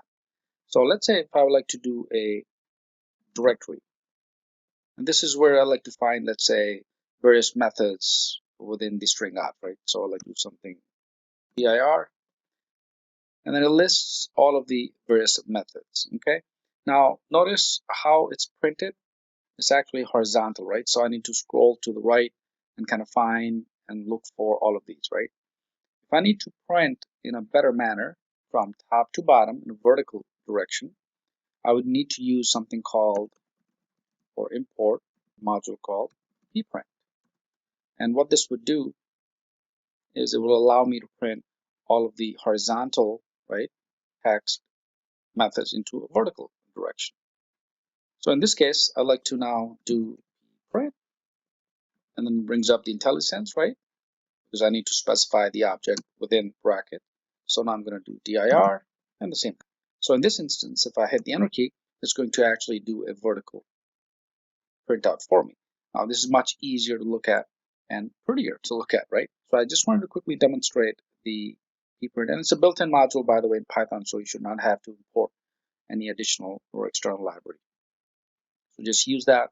It's easier, and I'm going to be using this in future Python programs as well.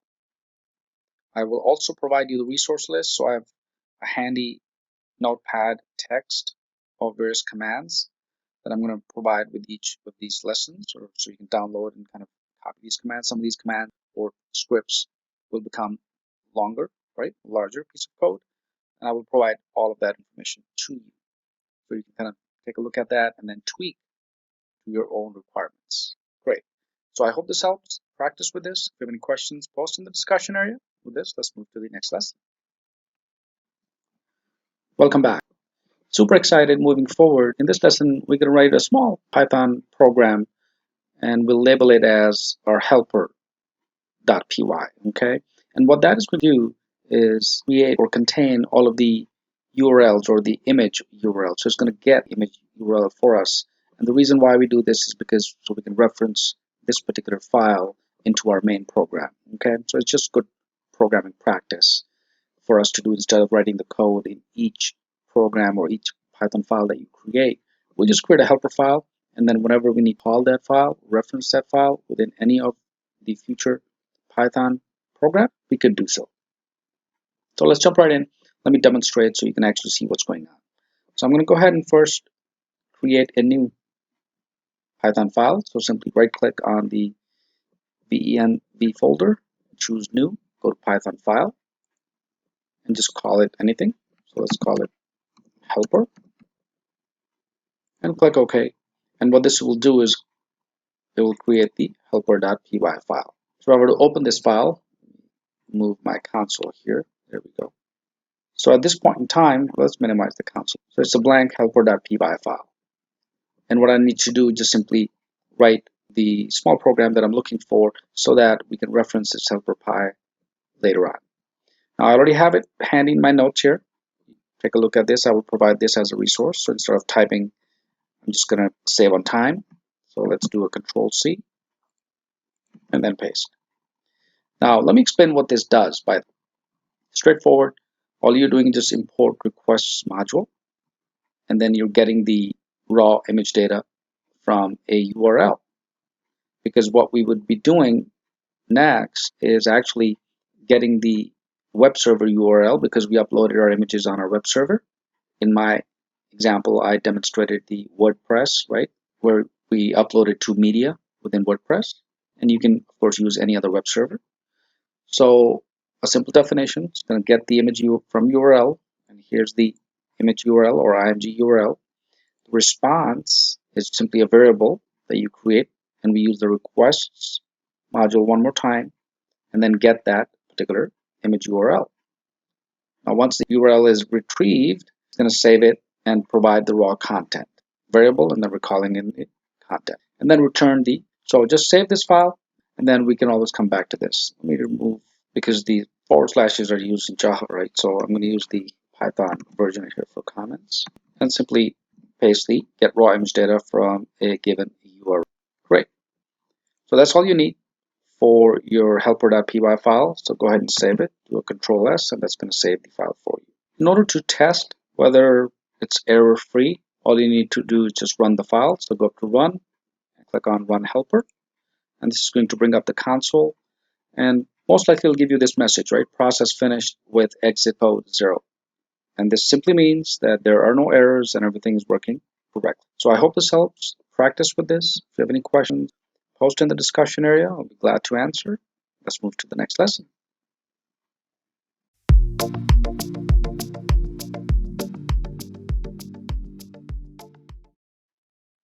Welcome back. Super excited. Moving forward, we're going to write some additional Python program so that we can actually pull a URL from our live web server. And then I'll demonstrate moving forward in subsequent lectures how to work with Amazon Rekognition and all of these image, for example, scene detection, facial analysis, moderation, celebrity recognition, face comparison, and so on. So we'll use Python for each one of these later on. But right now, moving forward, step by step, progressing logically, let's take a look at how to write a Python program so it pulls an image from our web server.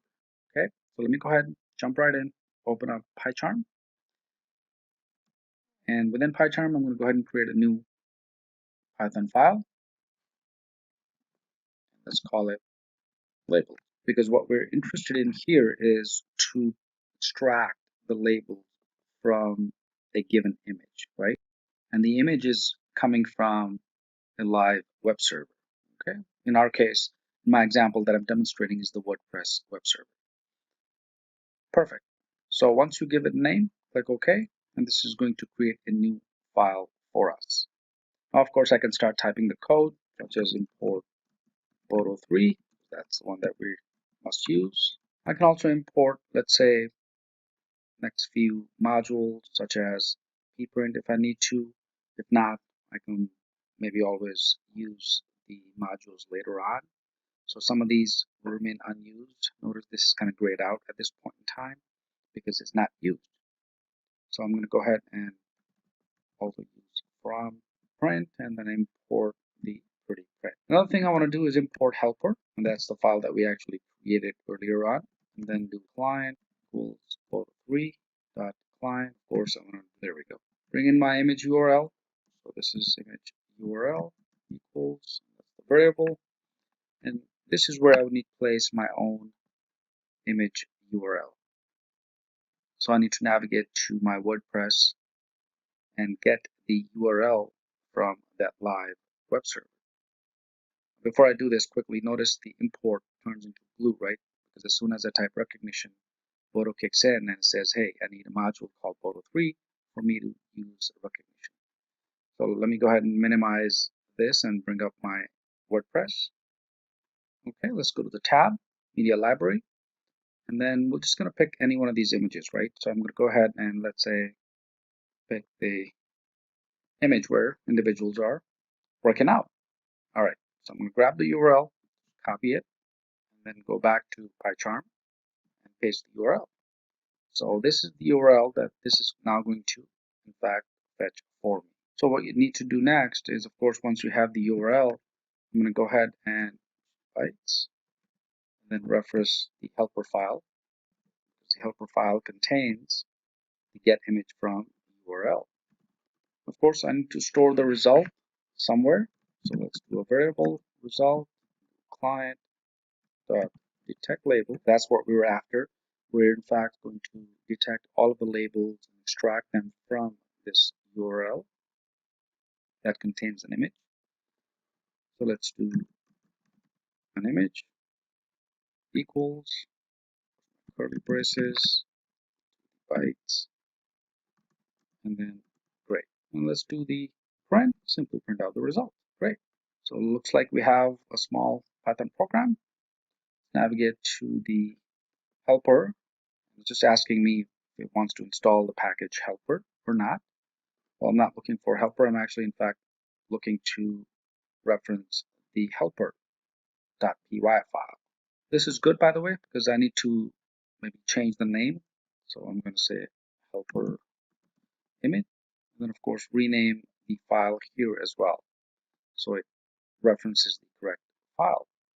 So let's go ahead and click on refactor and then rename, and I'm going to call this helper underscore img. Click on refactor, and this is going to change the name for this. Let's go ahead and fix up references for helper.img.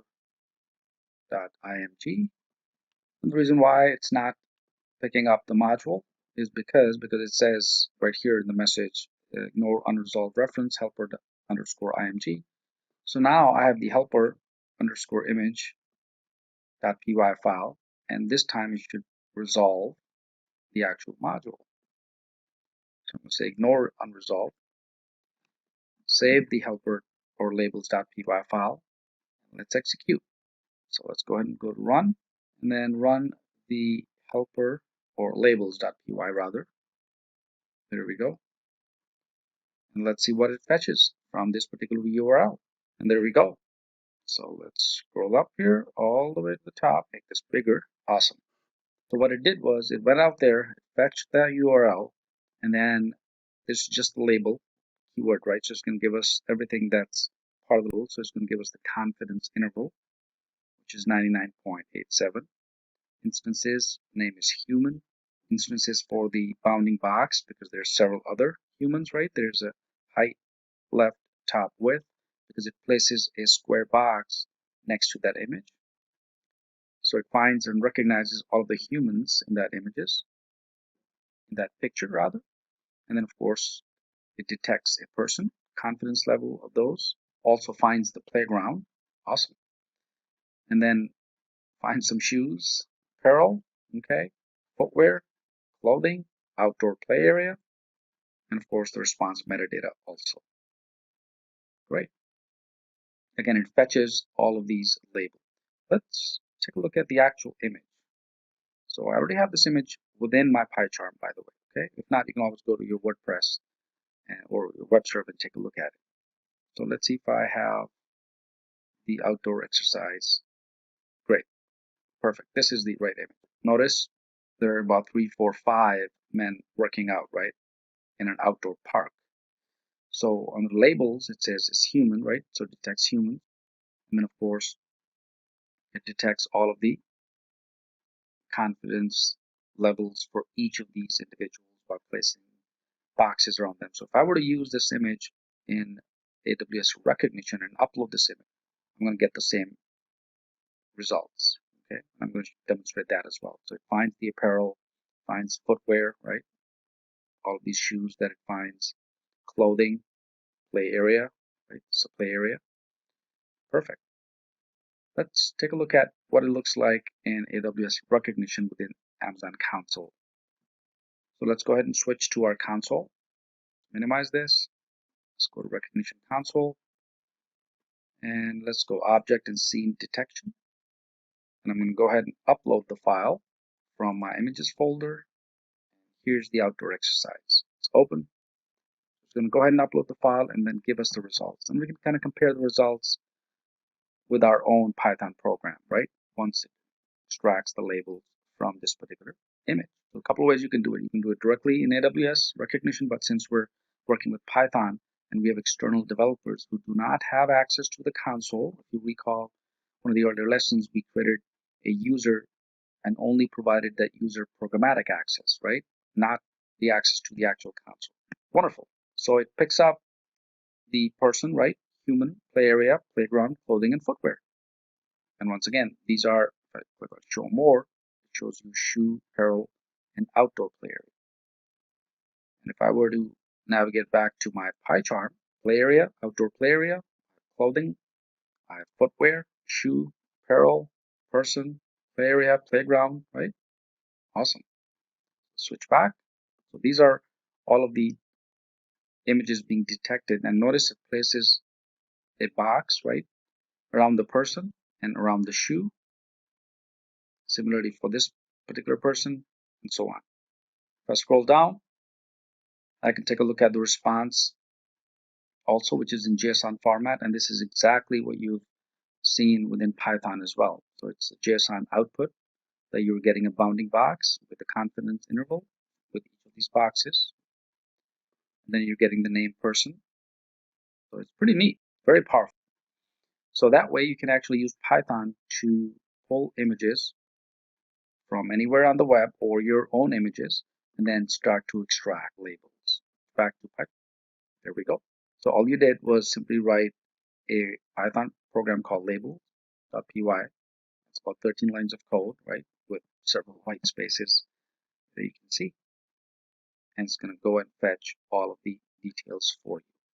Now, what you can do is also, of course, extract just the labels, and you don't want this additional information such as confidence intervals or other JSON format. What if I'm just looking for a list of all the labels? That I'm going to demonstrate in the next lesson. Let me in fact quickly demonstrate this. Let's go ahead and fetch another URL. Let's minimize this, close this. Let's fetch my own URL, see what happens. So let's copy this, go back to our PyCharm, and I'm going to go ahead and paste my own URL here, image URL. There we go. Run the program again. To run, click on run the labels, and let's see what happens. Perfect. So we get the result. Expand this particular window, go all the way up, and see what it finds about myself. Oh boy. All right. So it's human. I have a confidence level of 99%. Then it places a bounding box. Height, left, top, and width is provided. Person. And then I'm going to go scroll down, wearing a shirt. Great. Also notice that picks up a label called finger and thinks I'm sitting. Cushion, leisure activities, sleeve. Perfect. Let's try it out in the console and see what happens. So let's switch to our console quickly. Let me go ahead and upload this particular image and see what happens with the results. Awesome. So again, we get the same results, right? So it finds the human, person, apparel, clothing, home decor, man, and then I can click on show more, shirt, finger, setting, cushions, leisure activities, and sleep. Great. The output is in JSON format. Switch to our pie chart. So again, we have human, we have person, we have clothing, apparel, home decor, man. I think they're pretty much all in here too, right? So if you were to do a comparison from the console, the Amazon console, AWS Rekognition console, or PyCharm, you should be able to point out all of these labels. And again, in the next lesson, I'm going to demonstrate filtering out just these labels, right? You do not want the additional details such as parents or confidence. You just want the list of labels. So I'm going to demonstrate that in the next lesson. I think that'll help you a lot. All right, perfect. So if you have any questions, post in the discussion area. I'll be glad to answer. Practice with this, and let's move to the next lesson.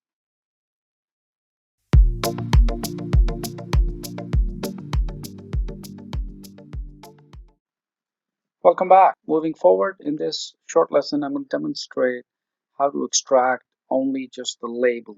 So in the previous lesson, we actually created the Python code and it fetched the entire information regarding the image, right? And we tested with a couple of images. So here, I'm just going to continue with the same code. And once we're done with this, you will notice that instead of all of this JSON format, all it is going to return is the labels. In other words, it's going to return the name, for example, or such as man, shirt, finger, sitting, cushion, and so forth, right? So the names is what we're interested in for Python to return and extract from this JSON format, right? And that's the power of Python. We can really do just about anything we need to do. So with just a few lines of code, by the way, okay? So it's not that hard. It just needs some practice. So let's jump right in. So this is the result of this particular program that we did in the previous lesson. Here, instead of the print, I'm just going to go ahead and bring up my helper document here. And all you need to do is just copy this, or I'll provide this resource to you, and then do a paste. So what we're doing here is just simply printing out a statement. All of the images details are now provided, and it's just 2 lines of code, right? So it's just a for label from the result. It's going to fetch the labels and then print. That's all it is. Okay. And here you thought it was going to be pretty intense, right? No, it's not. All right. So once you have this, and let me in fact get rid of this PPRINT. You don't need that. Perfect. So now if I were to run this labels.py, you could of course create a new file, by the way, okay? I'm using the same file. So if you wish, you can create a new file and then run the entire Python program. But just for demonstration purposes, saving time, I'm just going to execute this. So go to run, and then labels, and hopefully this time is only going to return the labels for us, right? Also notice that it takes a few seconds or so before it actually returns the values, okay? So it's thinking. That's all you need to worry about. Perfect. Congratulations. So all you have now are the actual labels, right? So you have person, you have human, apparel, clothing, home decor, man, and so on. And the process finished with exit code 0, which means everything ran successfully. Now to verify these labels, right? This is, by the way, very powerful, okay? So think about the implications, the repercussions for this particular 13 or 14 lines of code. That's all with Python. So now effectively you can extract labels from any image using AWS Rekognition, right? Out on the web. And one of the largest challenges machine learning has today is actually getting labels from images, right? Before you actually start to develop different regression models or training your data sets and so on. So let's verify this. I'm going to navigate to the Amazon console, and we'll find out whether, I believe it's my own picture here. So let's see what happens, right? So let's minimize this. There we go. So within the Rekognition console here, you'll notice these are the labels: human, person, apparel, clothing, home decor, man, shirt, and so on. And that's exactly what we have in PyCharm. So now you see the power of Python using AWS Rekognition and then really customizing as per your own requirement. So I hope this helps. Practice with this. If you have any questions, post in the discussion area. With this, let's move to the next lesson.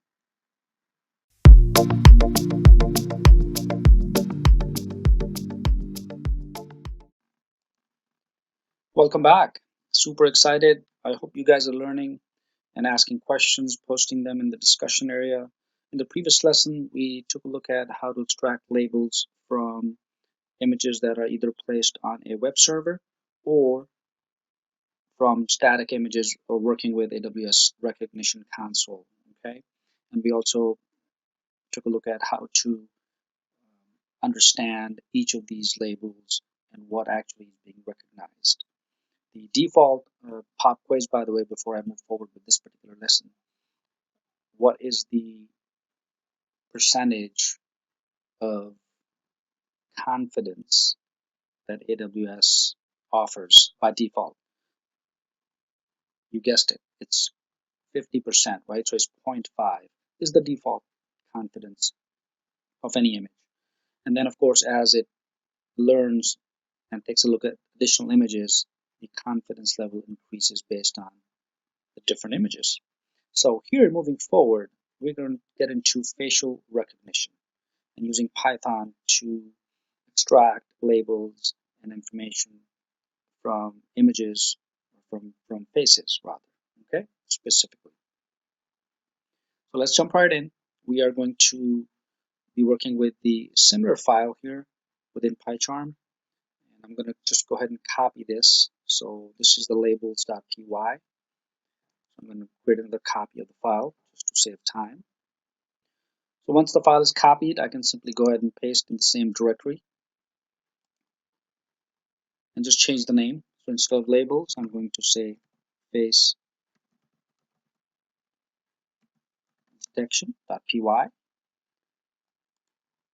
And here we go. So again, it just copies the file with the same set of Python code that we have in labels.py. But here I'm just going to go ahead and change some of these lines of code because we don't need the image URL anymore. In fact, the image is going to be fetched from my own image folder within PyCharm because this image folder contains several images. So what we are going to do here is simply take any one of these images and understand the face detection, or have Python detect the faces, right, and give us the results using Boto 3 AWS Rekognition. Awesome. So let's first take a look at these images. So I have, let's say, the outdoor exercise. Let's close that. Then I have the bold organic -4. It's a JPEG image stored in the directory here. So if you look closely, there's just a man sitting on snow, right? So enjoying snow, and then we are going to detect the face and then the expressions of the face, the contours, and basically doing a facial analysis, right? Okay, awesome. So let's dive right in. Let's navigate to face detection.py. We are going to keep the import Boto 3. If we do use the PPRINT, keep it, otherwise it remains unused. Then of course we have our helper image. The client Boto is recognition fine. So at this point, all of the code is okay. What we need to change, obviously we don't need the URL, right? So we are going to get rid of this part here. I'm going to go ahead and do an image file name because this is basically the image being stored in my own directory. So let's go ahead and do image file name as variable. And this is going to equal just the path to the directory. So that's going to be images and / and then the name of the image, right? So in this instance, it's folder organic-4.jpg. Okay, so that's all you need to specify. Make sure I have the correct spelling. So once I have this, I'm going to leave the image bytes variable also. The helper image is going to get, instead of image from URL, I'm going to go ahead and do image from file name. So I'm just changing a little bit of code here instead of retyping the entire code. And instead of image URL, I'm going to say file name. And then the result are going to be stored, and client.detect labels is going to go away because now we are detecting faces. So this is going to simply be replaced by detect_faces. And let's see, let's get rid of all of this. We don't need to print any of this information, rather we'll just do the print result. Great. So it's really that simple, right? So this time it's going to go ahead and detect any face that is kept within this image, bold organic-4.jpg. So let's go ahead and run it. So here's my face detection.py. Go ahead and say run face detection. All right, so it looks like we have the image file name here. Okay, so it's saying there's no attribute for the get file name image from the file name, right? So we need to take a look at the helper underscore. So let's go ahead and navigate to our helper underscore image.py file. I'm going to go ahead and open it. And okay, so it looks like it's missing the entire definition, right? Because we did place the definition for the image URL earlier. So I'm just going to go ahead and quickly create another definition from a file directly. Let's go ahead and create a definition here. And then simply do with open. And of course, the file name is going to be file name, comma, B as image file, right? Colon, and then do it. What is this going to return? So that's all we needed to do for within our helper file. Let's go ahead and save. Or let's see, it's expecting colon. Great. I'm going to save the helper file. Do a Control S on my keyboard. And then let's go back to our face detection. Save this file again. And then let's execute. So run face detection and see what happens. All right, I think I know because the images folder is with a capital I, and I've actually used a lowercase size. Let's run it again. See what happens now. And this time, it still goes back and says helper image.getImage file from file name has no attribute get image underscore from underscore file name. So we just need to make sure that this exists. All right, let's go back and open up helper.image. There we go. Get image from file. Oh, there we go. There's a missing part. So that's going to be a file name. Save it. Back to face detection. Right click. Run it again. And this time, let's see what it comes up with. There's no such file or directory. So it's not finding the images directory and of course the image, right? So of course if I can spell the image name correctly, right? It's bold with an E, right? There we go. BOULDERGANIC. See what developers do. Save this again, finally, and this time it should detect. And it's thinking, which is good. So we'll just give it a few seconds to pull the image, and congratulations, finally. So it's the moment of truth, right? So the process finished with exit code 0, which means everything ran successfully. Now notice everything is displays horizontally, right? Because all the JSON format is horizontally because we did not really use the pprint, right? We just did the print result. So let's go ahead and change the print to pprint. I'm going to go ahead and simply say, there we go, not on the label. Let's go back to face detection and do a result. Perfect. Save it and run it one more time. And this is going to go ahead and now give us the result in a vertical direction, right? So we can actually read the output in JSON format. So really you can see the power of Python as it goes out there, takes a look at the image within your folder and gives you the output in JSON format with all of the labels. So it gives you the face details, right? Because that's what you're detecting. And it has this bounding box, height, left, top, width, confidence, 99.99%. And let me make sure this is bigger. It gives you the landmarks. So with the landmarks, it gives you the eye left, right, mouth right, nose. It also gives you the pose of the person sitting, the quality, brightness, and sharpness. So it thinks that it's about 50% bright and 38% sharp, and of course the metadata.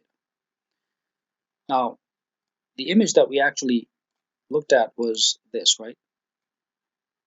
So the analysis was done based on this particular image. So the person sitting here and smiling.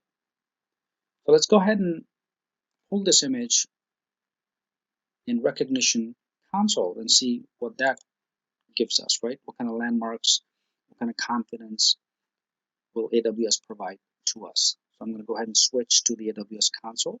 Let's minimize this. Perfect. So once you're on the console page of Rekognition in AWS, let's go ahead and upload the same image. This is both organic. Click open, and let's see what the results come up with. And they'll be still in JSON format on the bottom. We'll take a look at those, and of course we'll also identify the label. So it looks like a face. It detects all the contours, the placement of eyes, nose, and mouth, right? And that's what we actually get. So it appears to be male, age range, smiling, appears to be happy, not wearing any glasses, and the response, scroll down, you'll get the same face details. So it's age range, smile, eyeglasses, sunglasses, and gender.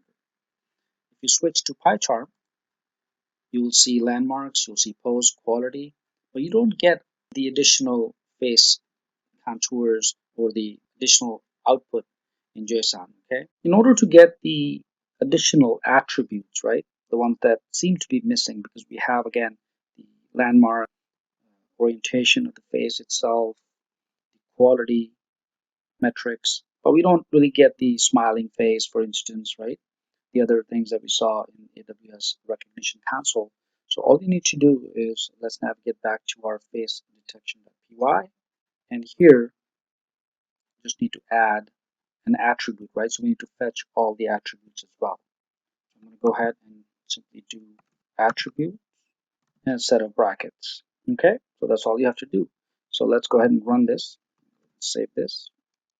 Right click, run face detection, and let's see what comes up with. And we'll compare it with our AWS Rekognition console again, just to make sure that we have all of the attributes being pulled.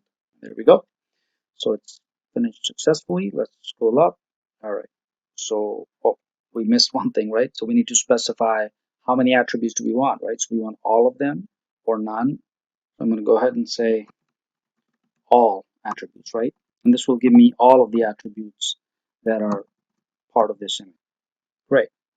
Let's go ahead and execute this one more time. And now you should be able to see all of the attributes being pulled from that particular image, including the person smiling, the other attributes that were missing originally. But just because you added the attributes all, you should be able to get all of the results. There we go. So let's scroll up. Perfect. So it looks like we're getting things, right? Getting sunglasses, we're getting smile, quality, mustache, we have mouth open, right? Where's our image? There we go. Make it bigger. Seem to say that with the 99% confidence that it does not have a mustache, right? So it's false, right? Mouth open is also false, so that means it's closed, it's not really open. And let's see what else do we have. Scroll up, and it picks up all of the attributes as well. So eyeglasses is also false, so there are no eyeglasses. Eyes open is true, so the person's eyes are open. So really, it's pretty powerful, okay? So beard is false, so it picks up, now it's picking up all of the attributes that you see in AWS Rekognition. If you have any questions, post in the discussion area. Practice with all sorts of images, different types of images, and see the power of machine learning using AWS Rekognition. And of course, Python. So practice. Let's move to the next lesson.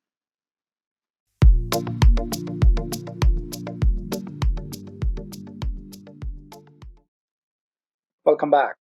Super excited moving forward. I'm going to talk about a little bit more about Python programming when you're working with Amazon Rekognition. So in this lesson, I'm going to demonstrate how to go about uploading a simple image to S3 Bucket, and then of course using PyCharm and Python using Boto 3 to detect that image. Okay, so that's the objective. Short lesson, so I'm just going to walk through because most likely you've been practicing in the previous lessons, and this should be a fairly straight practice run for you, which is good because the more you work with Python programming in different ways. So this time I'm going to write a different program, maybe using a definition and some other attributes that I'm going to demonstrate, new attributes that I'm going to demonstrate rather. Let's jump right in. Let's navigate directly to our S3 first from the management console under storage section. Once you're in S3, I'm going to go ahead and create a bucket and then of course upload an image. So I'm just going to walk through this particular process. Let's go ahead, create the bucket, call it Rekognition. So if the bucket name already exists, then just simply change the name. Let's call it Rekognition 99. Go ahead and click on next, and I'm going to keep all the default settings here. So I'll just click on next and click create bucket, and this is going to go ahead and create the bucket for us. So let's go ahead and open the bucket, and then we'll upload an image. So let's click on upload, add files, and this brings up the Windows Explorer. Let's navigate to our folder where all of the images are. So the images are stored in ClayDesk Rec Images folder. So let's go ahead. How about this outdoor adventure and sample outdoor patio? Let's do exercise 2. So just pick 3 images, and you can choose your own, by the way. So let's click open. and all of these three images will be uploaded to the S3 bucket called Rekognition. So once the upload is completed, then we'll navigate to PyCharm and begin our Python program.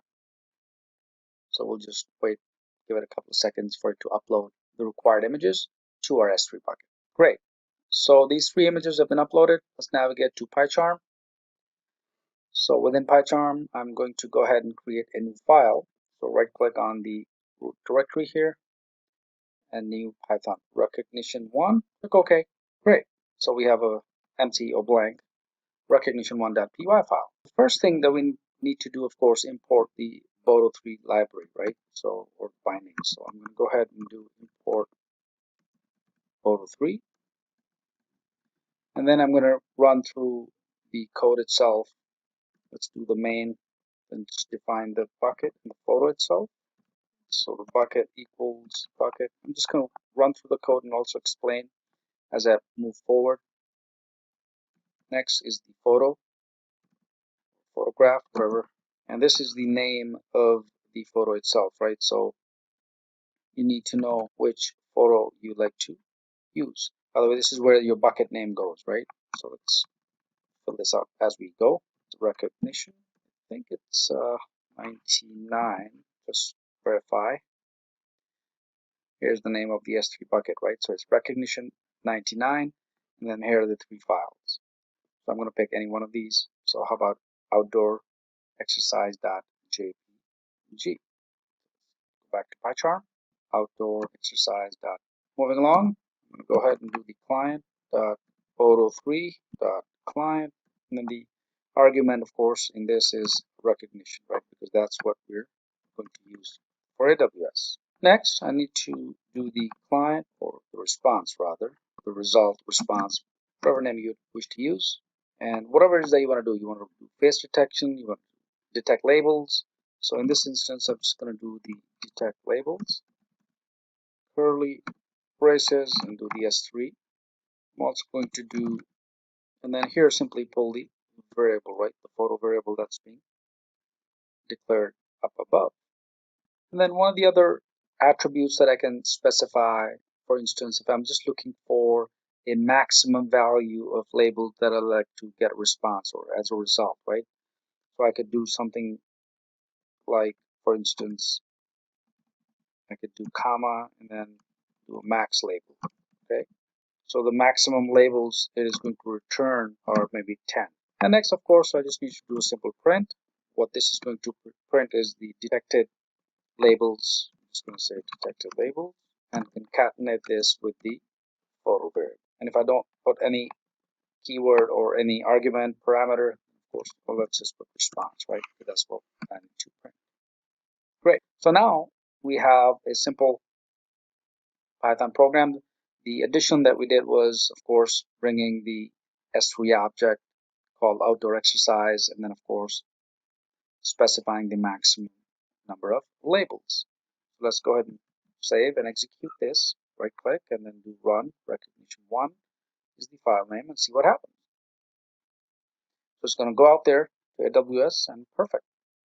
So it returns the detected labels for outdoor exercise.jpg. Of course, I just need to fix my spellings here. Now I could do several other things, right?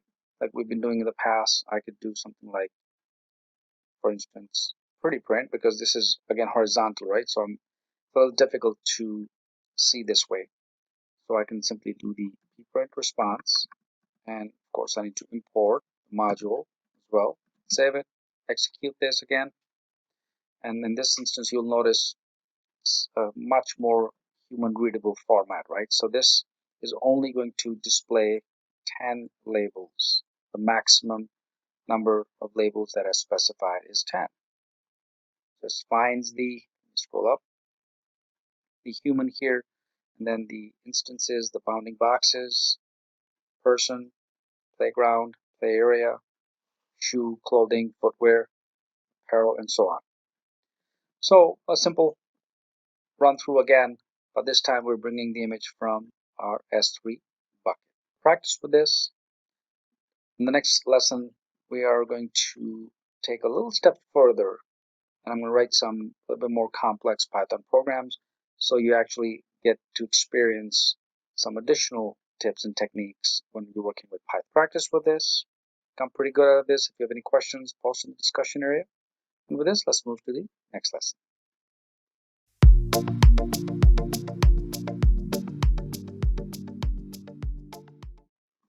Welcome back. Super excited moving forward. In this lesson, just a few slides, maybe 2 or 3 slides, I'd like to highlight important limitations when you work with Amazon Rekognition in terms of the space, the amount of images that you can detect, or the types of attributes you can use, and so forth. So let's get started so that you understand certain limits within Amazon Rekognition. First, let's take a look at the AWS Rekognition image limitation. And then I'll talk about the video and then streaming video as well. But this is by far the major chunk of AWS Rekognition at this point in time. So first, the maximum image size that you need to remember, stored as an S3 object, is limited to 15 megabytes. All right. So you can't really take a 1 gig size photograph and not upload to S3 and then find that, hey, it's not working, right? Because it exceeds, even though S3 by itself has virtually limitless storage, right? So you can store terabytes and terabytes of data in S3 buckets. But if you wish to use AWS Rekognition, then of course you need to remember that you're limited to an image size of 15 megs. Second, the minimum image size is 80 pixels for both height and width. So if you're trying to upload to the S3 bucket a size smaller than 80 pixels in terms of height and width, it's not going to work with AWS Rekognition. And of course, if you use PyCharm and Python to actually bring the attributes or detect face or label detection and whatnot, it's not going to work with these small. So to be detected, a face must be no smaller than 40 by 40 pixels in an image with 1920 and 1080. That's just one of the other requirements. Images with dimensions higher than 1920 by 1080 pixels will definitely need a larger minimum face size. You need to make sure that the images they're higher than 1920 by 1080 pixels. You would need a larger minimum face size. The maximum images size as raw bytes passed in a parameter to an API is 5 megabytes. Okay, so that's important too, especially when you're developing Python programs, for instance, and you're trying to pass in as a parameter, and the size of raw byte is more than 5 megs, it's going to throw an exception or throw an error. Amazon Rekognition supports the PNG and JPEG images at this point in time, right? So either your image has to be in one of these two formats. So which means that the images you provide as inputs to various API operations, such as detect labels and faces, or pairing faces, celebrity faces, must be in one of these supported formats. And the maximum number of faces you can store, or faces rather, you can store in a single face collection is 20 million. Collection is, again, you create a collection of different images together. And finally, the maximum matching faces the search API returns is 4096. Okay, so these are all good questions, and also if you're within the industry, it's kind of nice to know these tips and techniques of AWS, right? And if you're doing some support work or working on a project and some things are not working out, be one of these reasons why your images are not being detected properly. Next is the AWS Rekognition video limitations. So video can analyze stored videos up to 8 gigabytes in size. Okay, so the upper cap is 8 gigs for a video and up to 2 hours in length. So you can't really take a video more than 2 hours and have AWS Rekognition analyze that video. And also supports a maximum of 20 concurrent jobs per account. Okay, so these are the basic limitations of. Last but not least, AWS Rekognition streaming video. The Kinesis video input stream can be associated with at most one Rekognition video stream processor and also video stream processor.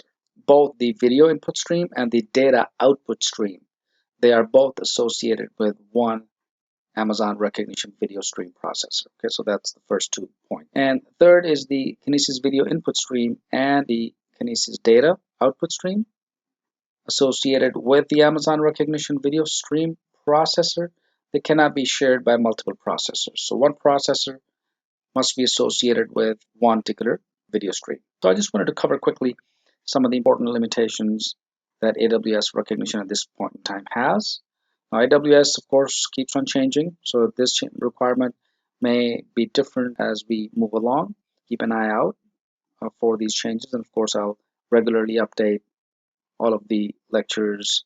If you have any questions on these, post in the discussion area. I'll be glad to help with this. Let's move to the next lesson.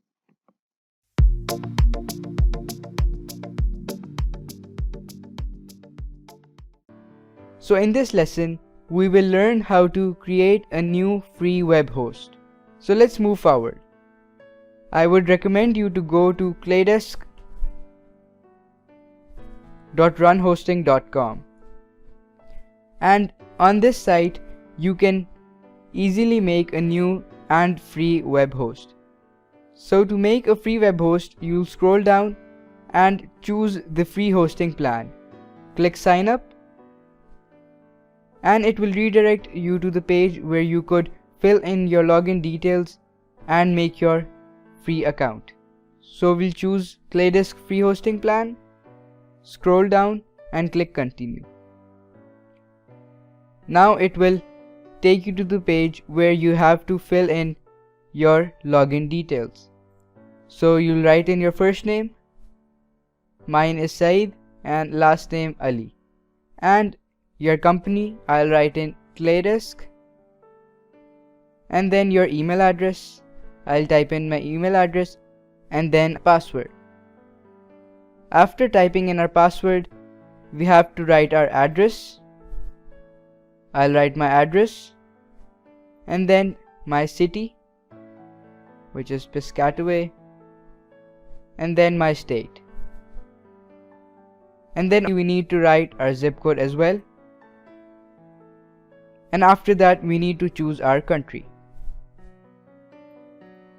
So after choosing a country, it's an optional field if you need to write your phone number. If you don't have a phone, you can leave this field blank. So then we'll agree with the following agreement. Then we'll check this box which says yes, I agree with the following agreements, and write in the CAPTCHA, and then click continue.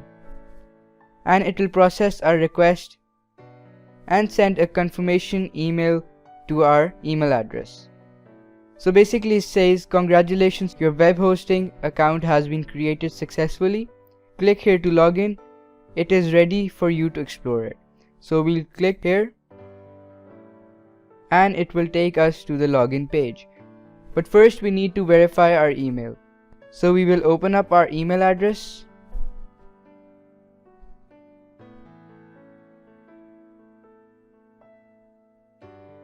and then we'll verify our account. So this is the confirmation email and this is the login details. So we'll click on email confirmation, and to activate our account we'll click this link. Now as you can see, our account has been verified. Now we need to enter our email address and then our password and hit login, and it will take you to your main dashboard. So in this lesson we learned how to make a new free web host. Now it's your turn to sign up for your free hosting plan, or you could also take your personal plan if you want to create multiple databases.